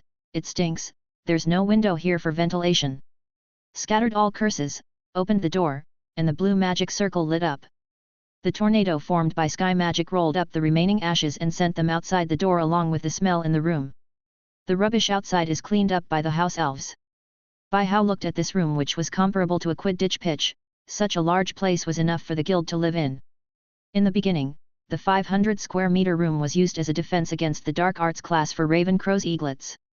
The venue is settled, and the rest is the equipment. During the summer vacation, he went to Nocturne Alley for a stroll. After selling the acromantula venom on his body at the market price, he also robbed a few bad wizards who wanted to rob him. A total of about 2W of galleons were obtained. Before using these, he purchased a lot of furniture and equipment, such as basic tables, chairs, sofas, beds, and bedding, some commonly used magic potions, various magic books, anti-magic dolls for practicing magic, fitness equipment, kitchen facilities and more. The entire guild resident is divided into magic practice area, battle area, library, construction room, medical room, lounge, kitchen, material storage area, etc. It took Bai Hao an hour or so to put everything in its place, and the room finally looked a little decent. But Bai Hao frowned again. It seems too empty, there is no private space. A total of 8 areas are all empty at first glance, and there is no material separation between each area, which makes the entire resident look a bit nondescript. Bai Hao thought for a while, then activated his magic and teleported to Li Mu's side. So, the Hogwarts students who were taking a lunch break suddenly saw a few huge fir trees floating into the air from the Forbidden Forest, and then disappeared after a while. 3 hours later, Bai Hao hung up the last fairy tale signboard, clapped his palms, and wiped away the sweat that didn't exist on his forehead. Hey! It's finally done. Sacrificing the lunch break, I used magic to make a few fir trees from the Forbidden Forest into various wooden components. All right. The next thing is to recruit members, but this matter can't be rushed. After finishing the matter of the guild station, Bai Hao returned to the lounge. Eagle Lord! Damn it! Are you like this? As soon as he returned to the lounge, Bai Hao saw the third-grade little eagles lying in the lounge collectively. Their bodies were in a mess. Eagle Master! Aslan spoke wearily first. You are right, we have defense against the dark arts class this afternoon. Lockhart actually tested us for 2 consecutive classes. What's Gilderoy Lockhart's favorite color? What are Gilderoy Lockhart's ambitions? When is Gilderoy Lockhart's birthday and what would be his ideal birthday present? My God! This is torture. After 1 hour of these 2 classes, all he asked was about himself. What defense against the dark arts has nothing to do with it? Bai Hao sighed knowingly. That's why I told you not to ask why last night. As long as anyone who has taken a class with him knows that he is a parallel importer, except for his brainless fans. Aslan stood up weakly. Master Eagle, when are you going to teach us? We don't want to take Lockhart's class again. It's a waste of time. Bai Hao lowered his head and thought for a while. Just tonight, I've found a place. So it was night in a blink of an eye. Master Eagle, shall we have class in the lounge? After dinner, the third graders all gathered in the lounge. Of course not. You'll find out later. Bai Hao took out his wand. Everyone put their shoulders together, or make sure they have enough contact with the people around them. I don't want someone missing an arm or a leg when I teleport later. The eaglets all gathered together obediently. A white magic circle lit up, and the space teleportation magic transported Bai Hao and 20 little eagles to the room of requirement. Wow! All the eaglets exclaimed. It was the first time they had seen such a magical magic that could lead so many people to move together. Okay, here is our classroom. Bai Hao stood on a stone battle platform he prepared. My class is mainly practical, but today I won't teach you any magic. Does anyone know what to do the first time you encounter a dark wizard? One eaglet raised his hand. Get your wand and prepare to fight or flee. Correct. Bai Hao walked to the end of the battle stage. Aslan, come up and cooperate with me. Aslan jumped onto the opposite platform and stood opposite Bai Hao. Aslan, you treat me like a dark wizard right now, and stalk me at will. What? Aslan froze for a moment. Is it so sudden? Just start doing it right away. Expelliarmus. Bai Hao caught off guard with a spell that knocked Aslan's wand to the ground. You are already dead in actual combat. Bai Hao looked at Aslan seriously. Come again. Aslan quickly picked up the wand. But just as he stood still, Bai Hao knocked the wand away again. You could have attacked me while picking up the wand, but you chose to stand. Come again. Ever since, the third grader Xiao Ying has another impression of Bai Hao, Professor Devil. In fact, Bai Hao has another name in fairy tale, Devil Trainer. All the mages in the guild who have experienced his training are miserable. Although the effect of training is very good, Yu-Gi-Oh's training method from the body to the mind is so simple that life is worse than death. Naz had tried. He challenged Bai Hao without fear of death, but after losing, Bai Hao was dragged into the deep mountains and old forests for special training. When people in the guild saw him again a month later, they found that he was completely pale. Stand up quickly. I'm almost dead, so I don't care about my shoes. And you, what are you doing climbing up a tree? Being a sloth. As soon as it jumps up, your feet are gone. On requirement Yula Wen Kilo defense against the dark arts classroom, more than 20 third-grade little eagles are taking turns to be tortured by Bai Hao. Half an hour ago, after being abused for more than 10 minutes, Aslan's confidence was severely hit, and he is now resting off the court. In order to get closer to actual combat, Bai Hao cast an infinite stretching spell on the entire room, expanding the class space to about 1,000 square meters, which is the equivalent of 2.5 standard basketball courts. Then he went to the Forbidden Forest and cut down a few more trees, combined with crazy growth to turn the whole room into a small forest simulation environment with fog and black yayu light. Every group of 6 the Eagles take turns to enter the misty forest for actual combat training. In this class, their training object is a wetland werewolf. The purpose is to cultivate their reaction ability and combat thinking. Zhang Qiu. What are you doing? You actually ran up to fight at close quarters without authorization, thinking you didn't die fast enough, right? Bai Hao yelled at a girl with an oriental face like himself on July 17. Just now, in order to increase the hit rate of his magic, Zhang Qiu ran to the center line of the battlefield not long after the battle started. Due to the lack of early communication and the cover of grass, a teammate's magic behind her almost hit her. Forget what I just said. Threesomes. Threesomes. Be aware of where you and your teammates are at all times. Since you are now on the defensive, one will defend and attack, one will cover, and one will interfere. Werewolves are fast, and you need to constantly move around to find opportunities to kill with one blow. The 2 groups have to cooperate with each other. What's the matter with you rushing up alone? Zhang Qiu was about to be scolded by Bai Xiao and cried, his eyes were watery. Although she feels very upset and wronged now, she can't find any reason to refute, so she can only quickly adjust to deal with the werewolf who is getting closer to her. However, after 5 minutes, the 6 eagles in this round collapsed due to the death of a teammate. When teammates died, it brought them fear, and the fear would make them panic and run around, only to be chased and killed by werewolves one by one. Zhang Qiu and the other 6 walked back to the preparation area with drooping faces. What a shame! They were defeated in 5 minutes, and the tactics they discussed before going on the field could not be used in actual combat. 6 people beat 1, and 6 were counter-killed. Do you know how to play? Which 6 are the next group? Give it to me. If you come down in 5 minutes like them, I guarantee you will dream of werewolves tonight. Hearing Bai Hao shout, everyone's faces turned pale. They really didn't expect that Eagle Master, who is usually very nice and friendly, would be so scary when he was taking defense against the dark arts class. They are only in the 3rd grade, and they are only 14 or 15-year-old kittens. They don't have that much ability to fight against werewolves. Master Ying Ying. A little eagle raised his hand tremblingly. Bai Hao glared at him, his aura was extremely strong. What's the matter? That is, can you show us a demonstration? We still have to deal with werewolves. Xiao Ying plucked up the courage to say what everyone thought.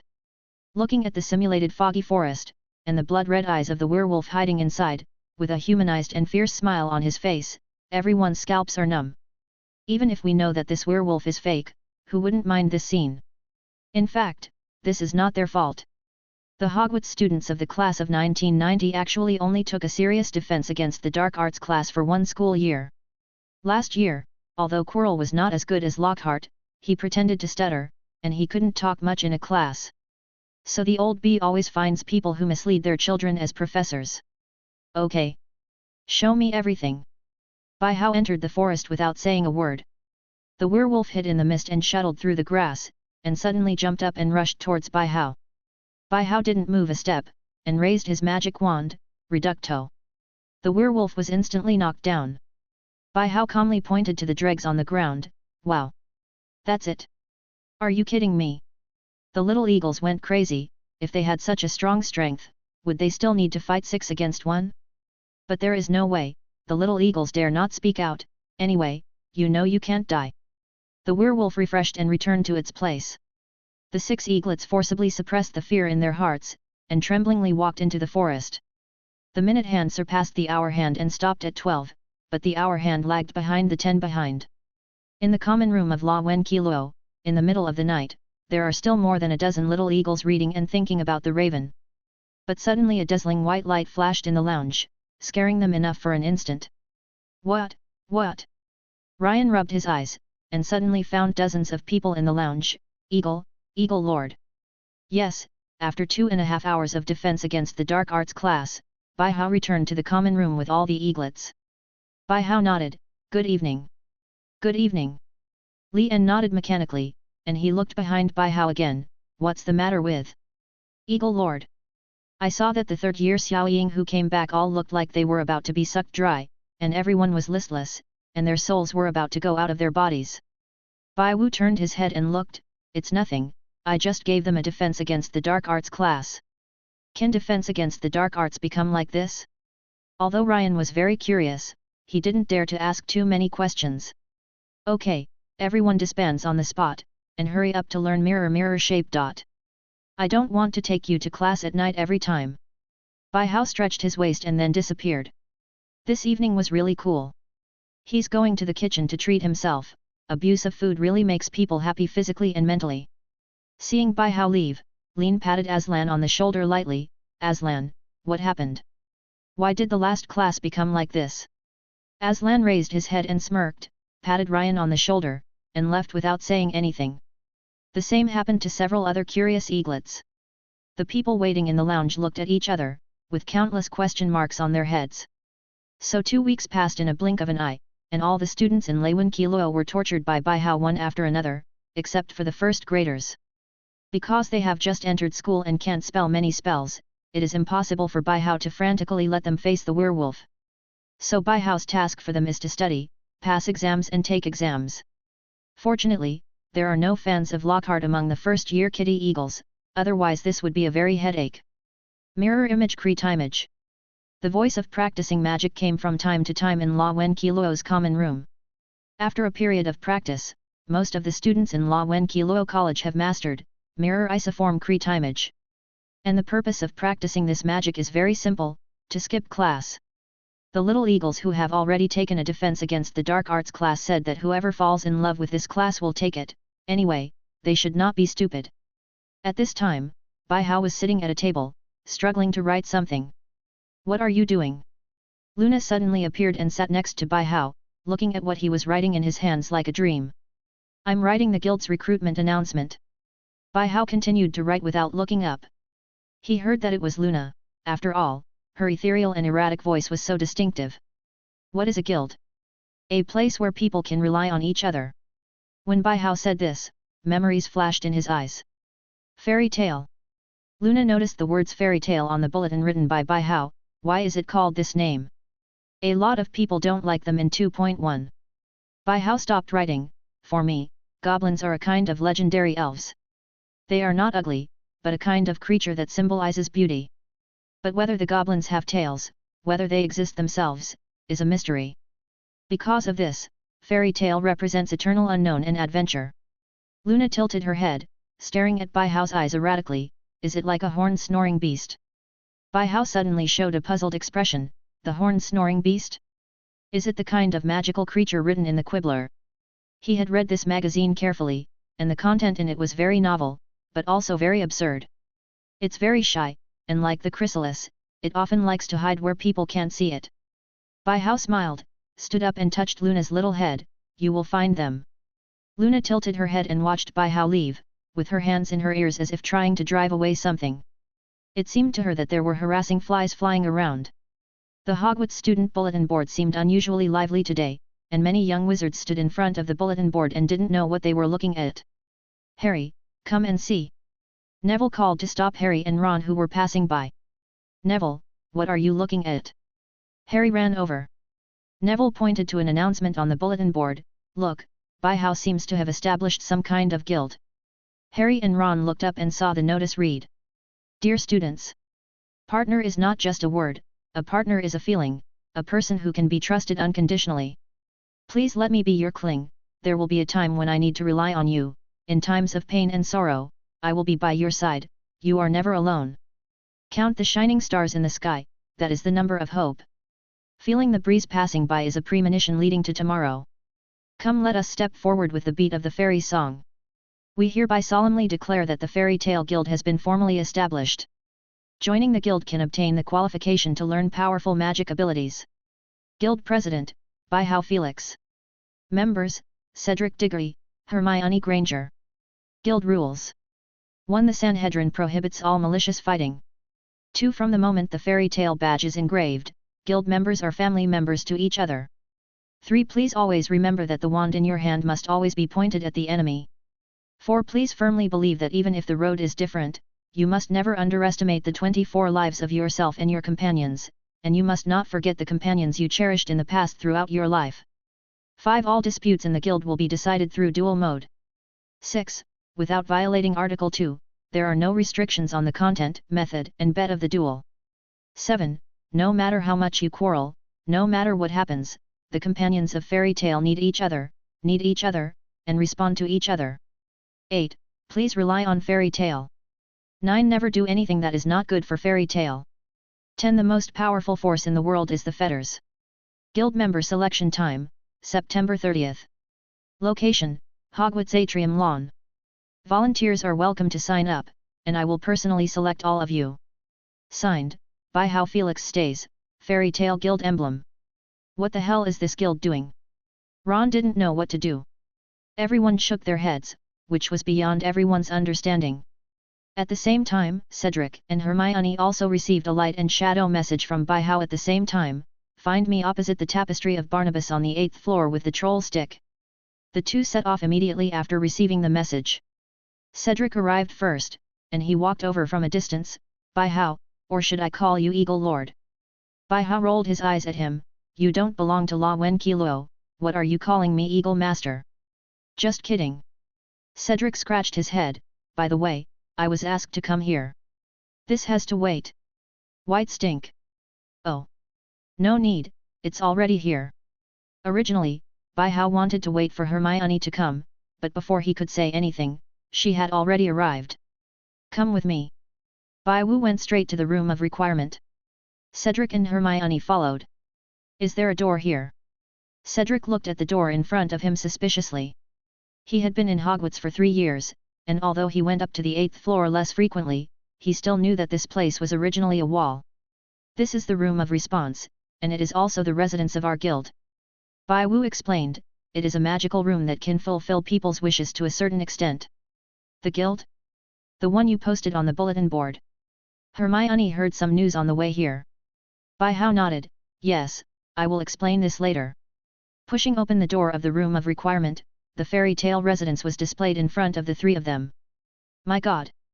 What kind of place is this? Hermione looked at everything in front of her in shock, with an incredible look. Cedric next to him was also dumbfounded. After half a month of further renovation by How, Fairy Tale Guild resident construction has been 100% completed. The original soaring ceiling was enchanted by How, completely changing according to the actual time of day and night, and there are Milky Way constellations to see at night. Of course, if you want thunder and lightning, you can do it, but How is not good at it. In addition, the guild castle is a place for guild members to rest, communicate and hold meetings, and it is located in the center of the resident. Because the place is high enough, the castle is a 3-story building. The first floor is the kitchen and leisure area, the second floor is the meeting room, and the third floor is used for rest.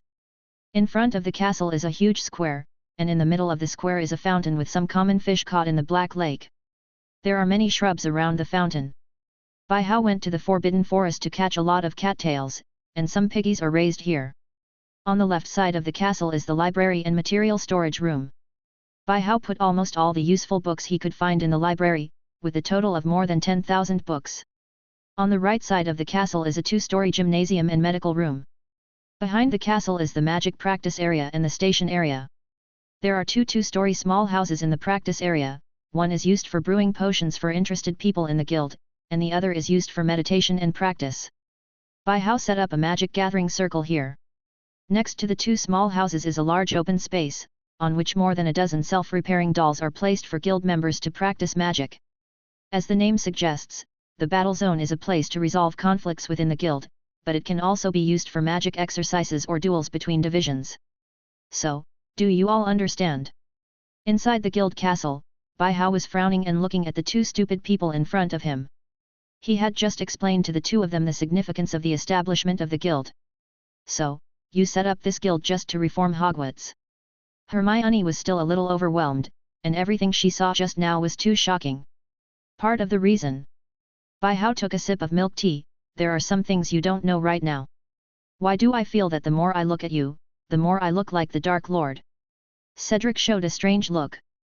Bai How glanced at the upper left corner. What am I doing with that thing? Although what he does in the future may indeed be called the devil. By the way, Cedric. Bai How deliberately changed the subject. How is your magic circle? Oh. This. Cedric took out a notebook. I finished all my studies during the summer vacation, and these are the notes I made. Let's try it then. Bai Hao pushed an empty glass out, the same way he tested Hermione at home. But no wands. Cedric understood Bai Hao's intention, stretched out his hands and began to cast the magic circle. You come too. Bai Hao put another empty glass in front of Hermione. 3 minutes later. Not bad. Bai Hao pressed the timer. Cedric Deo is better. Cedric filled the glass in 2 minutes and 20 seconds, about 20 seconds faster than Hermione. In the future, when you practice the magic circle, go to the training room at the back, and come to me when you can complete the release of the basic magic circle within 3 seconds. The two nodded. Also, what color do you two like? Hermione, blue. Cedric, green. Bai Hao took out his wand. Where do you want to engrave the guild seal on your body? Cedric, you go first. Cedric was a little confused about what Bai Hao wanted to do, but he still pointed to the upper arm of his left hand. Bai Hao swiped his wand and cut Cedric's sleeve, then 030 clicked on his arm, and a green goblin badge appeared on his arm. This emblem has the ability to protect you at critical moments. No matter where you go, Fairy Tale will protect you. Bai Hao said after repairing Cedric's sleeve. Hermione, where do you want to engrave? Bai Hao looked at Hermione. But Hermione pushed back a few steps, covering her arms. I don't want to. If my father finds out that I have tattoos, he will scold me to death. After speaking, Hermione seemed to run away, but Bai Hao carried her back like a chicken. Cedric, you are free to move, I will do some ideological work for this girl first. Cedric nodded blankly, turned around and walked towards the training room behind the castle. What? Bai Hao, you are weak. Let me down. I don't want a tattoo. Bai Hao looked helplessly at Hermione floating in midair. It's not a tattoo anymore. It's just a symbolic sign of a guild member. Hermione stared at Bai Wu viciously. Is this engraved on the skin? Bai Hao nodded. Yes. Is that meant to paint on the skin? This counts. Is it hard to remove once it's printed? To be honest, no one can go there except me. Then you still say it's not a tattoo? Hermione began to make troubles unreasonably with hands and feet in the air. Forget it. Bai Hao sighed. Come on. If you don't know clearly, I won't talk about it. There is no room for negotiation on the matter of the guild seal. This is the biggest button to strengthen the guild members' recognition of the guild. Under Hermione's terrified eyes, Bai Hao slowly stretched out his evil hand. Do you have a moment? Not engraved. I'll tell Mr. Granger what happened to you last term. I engraved. Hermione finally compromised. She was afraid that Bai Hao would really drop out of Hogwarts if she really told her family that she ran to die last semester. And Bai Hao still didn't dare to come to her directly. After all, she was a girl, and he wasn't a pervert. Bai Hao held the wand with an angry expression on his face. Where is the engraving? Hermione stared at her legs in the air. You put me down first. Bai Hao waved his wand and put Hermione down. After Hermione came down, she straightened her clothes, grabbed Bai Hao's arm and bit it down. I'm going. You're coming again. Bai Hao gasped in pain for a while. Humph. Hermione threw away Bai Hao's hand and glared at him. Wiping the drool on his arm, Bai Hao raised his wand again. Where is the engraving? Hermione hesitated, then pointed reluctantly to her left upper arm. Wouldn't it be better if it was like this earlier? Bai Hao opened Hermione's sleeve with a magic war, revealing the snow-white skin inside, and Hermione's face turned red instantly. Okay. After engraving the blue guild badge and repairing the sleeves, Bai Hao put away his wand. Hermione kicked Bai Hao silently, and ran to the training room by herself. Bai Hao scratched his head. Isn't it just to engrave a guild badge, so there's no need to be so angry. The name of the successor of La Wenqiluo is very popular. The news of Bai Hao's establishment of the guild spread throughout Hogwarts within a short period of time. Many people are discussing whether joining this girl's tale will learn very powerful magic. And this alarmed the Ministry of Magic and many wizarding families at the same time. At this time, in the Slytherin common room on the basement floor, Draco Malfoy received a letter from his father. The content of the letter is very simple. It asks Della to join the Fairy Tale Guild as an undercover agent at all costs to obtain information on Bai Hao Felkas. To be honest, Draco said that this is a bit too much for a second-year snake. Although I don't know the specific strength of Bai Hao, but he can turn more than a dozen senior Slytherins into flesh balloons in the first grade, and then slaughter monsters on Halloween, and kill the dark wizard who wanted to steal the sorcerer's stone at the end of the semester. In the end, he obtained the inheritance of Ravenclaws. Just one of these things is beyond the reach of ordinary wizards, let alone Felkas has done them all. Not only himself, but now the whole school thinks that by how Felkas is the strongest person in Hogwarts besides the professor.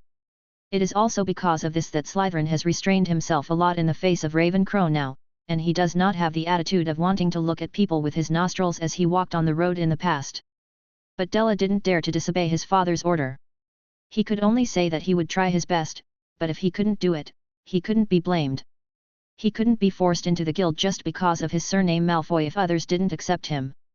If someone finds out that he is going to be an undercover agent, who knows what by how Felkas will do to deal with him.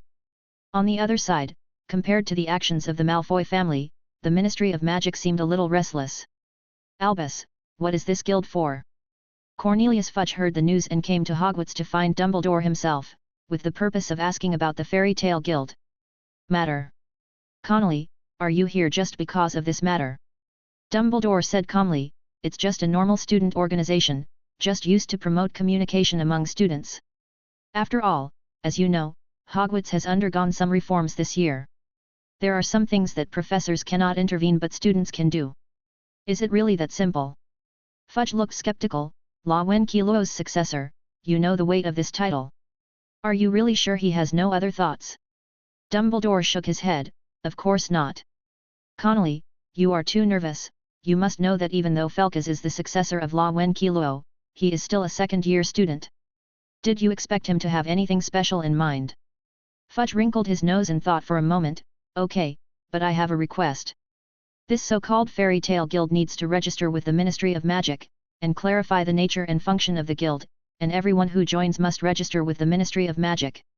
So, Professor. Don't tell me you promised him for me. Bai Wu is now in the principal's office, after listening to Dumbledore's talk about the Ministry of Magic or Fudge's various unreasonable demands on the guild. Of course not. Dumbledore handed over a letter, this is what Connolly left for you, there are some things he wants to talk to you personally. Bai Hao picked up the letter, he knew what was written in it without opening it. It is nothing more than raising conditions, and then it is all kinds of promises to make big cakes, making Bai Hao and the guild subject to the Ministry of Magic, and then implanting the power of the Ministry of Magic into Hogwarts. Okay, I'll settle this matter myself. Bai Hao put the letter in his pocket, if there's nothing else, I'll leave first. Dumbledore nodded. After Bai Hao left the principal's office, he came to the guild castle, where he handed the letter to one of his thoughts. Go ahead, just cast an imperious curse on him. After receiving the letter, the missing body disappeared in Hogwarts. He went to the Ministry of Magic to talk to Fudge. And this is actually just a small episode of the establishment of the guild. Time soon came to the selection day of the guild members. Because today is the weekend, the entire Hogwarts students came to the atrium lawn to join in the fun, no matter whether they are willing to join the guild or not. The selection method is very simple, that is, to pass the test of illusion magic. The scene is the same as the last time Cedric was tested, but there are some modifications on the NPC. Go away. Hermione was helping to hold a stack of registration forms, and seeing Bai Wu standing in front of her, she glared at him. She was still angry about the previous guild batch. But Bai Hao is not used to her, no one in the guild except the old man dared to treat him like this before, what's more, he is the guild leader now, and he can't even subdue a little girl, what is his majesty? So he pretended to be fierce, and stretched out his hands to catch Hermione's cheek, don't let me. Can you give me another try? Let go. Hermione's face turned red instantly, and many people around were watching, because she was holding something in her hand and it was difficult to slap Bai Hao's hand off. Don't let go. Bai Hao continued to pinch, do you still dare to lose your temper? Hermione looked around, and there were already many people looking at her, feeling flustered. Let go, I just don't get angry. After Bai Hao finished speaking, he let go of his hand in satisfaction. Seeing his smiling and proud appearance, Hermione was so angry that she kicked him and walked past him. Bai Hao looked at Hermione who was sitting at the registration desk, and scratched his head, didn't you say you're not angry? There are about hundreds of people who come to the selection today, Ravenclaw has the largest number, Gryffindors has the most number of times, Hufflepuff is the third, and Slytherin is the least. It may be that considering the O.W.L exam, there are basically not many students above the 4th grade who come to take part, and those who come are all young wizards of lower grades. Everyone needs to go to Hermione to register basic information such as name, college, grade, etc., and then enter the fantasy magic under the guidance of Cedric. The illusion magic is set in a temporary tent, and those who enter will enter the illusion test in an instant, and the house elves will place them in appropriate positions one by one. Harry. Ron. Are you here to participate in the selection? Hermione ran into an acquaintance as she checked in and looked up. Harry, okay, scratched his head a little embarrassedly, I'm just curious to come and participate. Ron also pointed to the back, Fred and George are here too. Hermione nodded, because there was still work to do, and it was not suitable for chatting and pleasantries. She quickly registered the information of the two of them, looked in Cedric's direction, just follow the team to the tent over there, I hope you can pass the customs. Thank you. After saying that, Harry and the two left. The work in the early stage was very smooth. A total of 121 people participated in the assessment, among which there were more than 50 people from Ravenclaw. And the 3 people in Slytherin are actually Della himself and his 2 followers. All in. By-How walked to Cedric's side. They're all in, and the house elves have arranged for everyone. Cedric fiddled with the registration form in his hand, isn't this test a bit too cruel? He's been through it before, and it's a really bad feeling. By-How patted him on the shoulder, don't worry, I'm sensible. And at the same time, he caught a glimpse of a familiar name on the registration form, Luna? She's here too. Luna? Do you mean Luna Lovegood? Cedric looked at the names on the registration form. By-How nodded, yes, she is the freshman of Ravenclaw this year. I'm quite impressed with her. Cedric remembered the girl who said some strange words just now, but I just feel that she is a little weird. Bai-Wu smiled understandingly, in the future, you will gradually get to know her. At this moment, many things that test human nature are happening in the illusion. Under the influence of magic, everyone who enters the illusion will subconsciously believe that the illusion they are in is real. When they enter the illusion, they will be told to survive on the island for 10 days, and the people who live with them are their best friends in their hearts.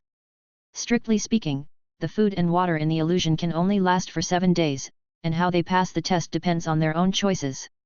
Among them, under the careful arrangement of By-How, Della and Harry were assigned to the same illusion at the same time. Della was the first to wake up, so when he knew he would survive on the island for 10 days, he secretly hid some food in the sand. Now the two have experienced 6 days in the illusion, and food and fresh water are already stretched. Malfoy! Malfoy! Harry called Della weakly. During these 6 days, he fought with Delacoe a few times, and the war ceased because both sides failed to discuss any benefits. The two shared the food and water equally, and the relationship between the two after that was simply summarized as, the sound of chickens and dogs heard each other, but they never communicated with each other. Delacoe is now fainted from hunger. He refused to take out the food that was secretly hidden, because he always thought that as a Slytherin, he must be better than the abominable Potter, and after Potter died, he could take out the remaining food of 957 to pass the test. But he never thought that he couldn't bear the feeling of hunger because he was pampered since he was a child, and he quickly ate up all the food. Harry looked at the little food he had left, and he still had 4 days to go. If he distributed the food to the Della family, he would definitely fail the test. So he has been struggling psychologically, whether to watch this extremely annoying person starve to death in front of him, or continue to survive by himself. And our instigator, By-How, is observing all the people in the illusion, and their choices in desperation will determine whether they are eligible to enter Fairy Tale. Professor Dumbledore. Suddenly, there was a commotion from the little wizards who were watching the excitement around. It was Dumbledore who came with the heads. By-How didn't stop observing, but just waved his hand and said hello, hello, professors. Dumbledore stepped forward, can we take a look? By-How dragged them into the illusion without saying a word. Snape didn't look at anyone as soon as he came in, just staring straight at Harry and Della's vision. Albus, is this? After a while, Professor McGonagall, who had already understood the test method, looked at the more than 100 students in front of her with concern. She felt that this test method was too much for the students. Not too much. Dumbledore was also lost in thought when he saw it. He has lived for hundreds of years, and he knows very well that human nature is the most untested. Professor McGonagall. By-How spoke at this time, our nature is not determined by ability but by our choice. Oh! That's such a wise saying! Professor Flitwick exclaimed. Sprout also nodded at the side. She just looked at it, and the Hufflepuff students have done well so far. The camera cuts back to Harry. Under the constant psychological struggle, Harry still chose to distribute his food to Della. He really couldn't see a person die in front of him, even if this person was very annoying. Reluctantly, Harry crawled up to Delacoe, stuffed food into his mouth very roughly, and then took a little water and poured it too. In a survival instinct, Delacoe ate everything in his mouth. At this moment, Harry has passed the test. But as time went by, and the time came to the 7th day, Harry finally couldn't hold on and passed out. Instead, Della got food supplements and woke up slowly, saw Potter lying not far from him, and looked at the wrapping paper beside him. He understood that it was the abominable Potter who saved him. He dug up the sand and took out the food he had secretly hidden before. He glanced at Harry with complicated eyes, then looked at the food in his hand, and started the same complicated psychological struggle as Harry. Snape saw all this in his eyes. One was the child of his beloved and the other was his student. He also has mixed feelings. Della sat on the sand and thought for a long time, then a wolf broke off a piece of food and stuffed it into his mouth. Seeing this, Snape's face gradually darkened. But he saw again, when Delacoe wanted to take another bite, he looked at Harry's position again. After a long time, he finally said in a low voice, Slytherins never accept other people's handouts. Della decided to share the food with Harry. Delacoe Malfoy passed the test. The corners of Snape's mouth raised slightly and then returned to a cold look, which was what he really liked to see. But looking at the two attendants of the Della department, needless to say, they have already passed. As the test came to an end, Sefk, By-How took Dumbledore and several deans out of the illusion. Dumbledore took a meaningful look at By-How. I don't think we should bother Mr. Felkus about what's next. Then he left with several deans. After the test was over, Cedric followed the procedure and brought every student participating in the selection to an open area. By-How announces the new guild members here, dear students, blah blah blah. After this afternoon's selection test, there are now 16 guild members plus Hermione and Cedric. Among them are 7 from Gryffindor, Harry Potter, Ron Weasley, Hermione Granger, female, Fred Weasley, George Weasley, Neville Longbottom, Seamus Finnegan. 5 Hufflepuffs, Cedric Diggory, Justin Finchley, Ian Stanley, Viola Birch, female, Blanca Zoe, female. La Wen Kilo 3 names, Lian Malik, Chu Jong, female, Luna Lovegood, female. Slytherin 1, Della Cor Malfoy. After the list was announced, some were downcast, while others were nonchalant. After all, for some people, they really came to join in the fun. The crowd gradually dispersed. Facing the 16 people who passed the test in front of him, By-How said, all members will gather at the opposite side of the Tapestry of Barnabas on the 8th floor at 3 p.m. tomorrow. Unless there are special reasons, those who arrive late will be deemed to have given up joining the guild. At this point, the selection of Fairy Tale Guild members is all over. Harry, you are welcome to join Fairy Tale. Seeing By-How leave, Hermione happily ran to several Gryffindor classmates. Harry nodded. He glanced at the back of Delacoe who left alone with complicated eyes. He didn't know what he was thinking. Honestly, I thought I was really going to die. Ron frightened for a while. I swear, I will never waste food in the future. The two of us swear too. The Weasley twins next to each other said at the same time. Although they also passed the test, the taste of starvation also made them feel a lot. Hermione, do you know what By-How told us to go to the 8th floor? Harry asked. Hermione smiled mysteriously, you will know tomorrow. Everyone chatted happily, and none of them noticed the strange look on the face of a little red-haired girl next to him at this moment. Hiccup By-How burped, and stroked his full stomach with a satisfied face. After completing the selection of guild members, he immediately came to the cafeteria. He was busy with guild affairs this month, which made him lose weight. It's hard to say that it's not a good meal. After eating and drinking, By-How wandered around Hogwarts to eat. And at this time, Ribbit found him in surprise. Eagle Lord! Something happened. By-How frowned. What happened? Corridor on the 4th floor, Elena. Walk. By-How felt that something was wrong, so he teleported to the corridor on the 4th floor with the little eagle in his hand, only to see that the place was already full of people. What happened? Eagle Master. The people who pulled when Kilo gave way to a passage. I saw a girl was hung on a statue like a stone sculpture, and a bright red liquid was splashed on her body. I saw that Elena was hung on the spear of a knight statue by the truth, and her body was covered with red liquid. On the wall next door, it was written, "The secret room has been opened, the enemy of the air, beware. Master Eagle, we just came here." A girl who pulled when Kilo was at a loss. During dinner tonight, Elena said she had to go back to the lounge first, so she left the cafeteria first. I didn't expect that when we were about to go back, we saw this Elena, she wouldn't be. This Elena's friend became more and more anxious as she talked, and slowly began to cry. "Don't worry, Elena isn't dead yet." Bai Hao stretched out his hand to comfort her, who discovered it first. Everyone looked in one direction. Bai Hao looked along the line of sight, and pinched his brows with a headache. "Why are you all the time?" It was still the little lion of Gryffindor, but this time Hermione was replaced by Neville because of something in the guild. "We don't know." Harry was about to explain. Dumbledore also rushed over when he heard the sound, and several professors followed him. Everyone goes back to the dormitory immediately, and the seniors of each college restrain the students of their own colleges. After hearing Dumbledore's words, the seniors began to organize the students to go back to the dormitory. "Except for the two of you, and Mr. Felkes, please stay." The three of Harry and Bai Hao were left behind by Dumbledore.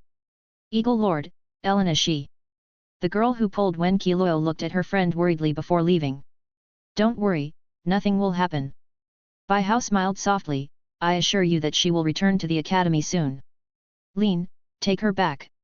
Without my order, everyone is not allowed to leave the lounge tonight, especially those who like to go to the library in the middle of the night." Ryan nodded and led the girl away. Bai Hao put Elena off the spear, thinking deeply. Dumbledore glanced down at Elena, who had been petrified, and then turned to look at Harry. "Harry? Why are you here?" I. Harry hesitated a bit, he didn't know if he should say what he just said. "Say. Forgot what happened last semester." Bai Hao suddenly roared, "You still want to bring your companions to die?" He is very upset now, not only because of Elena being attacked. Or it was because Harry knew something and was still hiding it there, and he didn't learn his lesson at all from what happened in the basement last time. And now that Harry is a member of Fairy Tale, as the guild master, he should teach his guild members what to do. Being lonely and self-righteous will kill people. Yes. Harry was shocked by Bai Hao's roar. "Just after we participated in the guild selection in the afternoon, Ron and I." Rewind the time to half an hour ago. "Ron, have you finished copying?" Harry put down the quill in his hand. He and Ron found a classroom to copy the school rules after dinner. After a month of hard work, the punishment of going through the school rules can finally come to an end. Ron put down his pen and flicked his sore wrist, full of resentment. "I still have one left, and I will memorize it in a month." Harry looked at the classroom clock. "It's almost curfew time, we should go back." Ron nodded. "Well, let's go back as soon as possible, I don't want to run into Fulch." The two packed up their things and walked out of the classroom, but bumped into Neville, who was running fast. "Neville, why are you running so fast?" Harry rubbed his brow that hurt from the bump. "I'm sorry, Harry." Neville also rubbed his forehead. "Last time I failed my potions homework, and Professor Snape asked me to rewrite it, but I forgot that it was almost curfew time, so I run a little faster." "Let's go. If we are caught outside before curfew, we will be fined again. I don't want to violate the school rules." Ron grabbed Harry's clothes and motioned to leave quickly. "Okay, Neville, let's go together." Harry helped Neville up and prepared to go back to the dormitory quickly. But at this moment, "Blood, I smell blood. Let me tear you apart, let me kill you. Kill. Kill. Kill." Harry heard a mysterious whisper. He frowned and looked around nervously. There was nothing, and the sound seemed to be coming from the wall. He quickly put his ear close to the wall and listened carefully. "Harry, what's the matter with you?" Ron looked at Harry strangely. Why did he suddenly become obsessed? "Did you hear anything?" Harry asked anxiously. Ron and Neville looked at each other and shook their heads. "It's time to kill." The mysterious whisper sounded again, this time from another direction. "It's moving, I think it's trying to kill." Harry followed the sound and ran over without thinking. Ron and Neville were in a dazed state, but because they were worried, Harry also followed. That's how it happened. I followed that voice all the way here and saw the scene just now. Harry stammered a bit and said the whole thing. I swear, I didn't do anything. Dumbledore fell into deep thought, which reminded him of the scene when the Chamber of Secrets was first opened decades ago. May I have a word, Headmaster? That's when Snape stepped forward. Maybe they were just in the wrong place at the wrong time. However, this situation is indeed suspicious. After all, what Mr. Potter said just now was just his side of the story. Me and Neville can both attest to that. Ron cut in suddenly. Dumbledore looked at Byhow, who was squatting on the ground. Byhow, what do you think? I'll restore Elena first. Byhow analyzed and observed carefully just now, and thought that the magic of opening air should be able to release the petrified state of Duelina. Byhow stretched out his right hand, and the light of the blue magic circle lit up, but the petrification on Elena's body did not change after more than 10 seconds. Byhow frowned, so he increased the output of magic power. As the brilliance of the magic circle became more and more dazzling, Elena's petrification finally began to gradually fade. 3 minutes later, Elena was back to normal, but still in a coma. Phileas, please send her to Madame Pomfrey. After all, she is a student of Ravenclaw, so Dumbledore was handed over to Flitwick to take care of her. After seeing Elena off, Byhow stood up, thoughtful. In fact, he was a little negligent this time. Because of the age, the last time he watched a movie was decades ago, and his memory was blurred for a while, so that he didn't pay too much attention to the plot events that will happen at Hogwarts this year. In addition, he has been busy with guild affairs for the past month, so he didn't notice that the basilisk had come out. He remembered that there was a diary that was also a Horcrux, and it should have been at Malfoy's house before, but he had indeed forgotten how he got into the school. What happened tonight must be the fault of that diary. Byhow, did you think of anything? Dumbledore asked again. The Chamber of Secrets was opened, and a monster inside ran out. Byhow was expressionless, and now he was thinking whether he should kill the snake right away. Monster. Snape narrowed his eyes. Please explain clearly, Mr. Felkes. It's a basilisk. Byhow explained. It is recorded in the Inheritance of Ravenclaw that Salazar Slytherin did leave the Chamber of Secrets before leaving Hogwarts and hid a monster in it. This monster is a basilisk. The above sentence was completely fabricated by Byhow himself, otherwise when Dumbledore and other professors asked him how he knew these things, he could not explain clearly. Trouble. As soon as he heard that it was a basilisk, Lockhart, who had been trying to show his presence, slipped away without leaving a trace. That's not right. If the student encountered a basilisk, she couldn't be alive. Snape subconsciously denied Byhow's words. Anyone who sees the basilisk's eyes will die. As a master of potions, he certainly knows what a basilisk is. This thing has not appeared for nearly 1,000 years. All records about it are limited to books. It is a legendary magical creature. If you enjoy the content of this channel, subscribe, like, and comment, to help this channel to grow.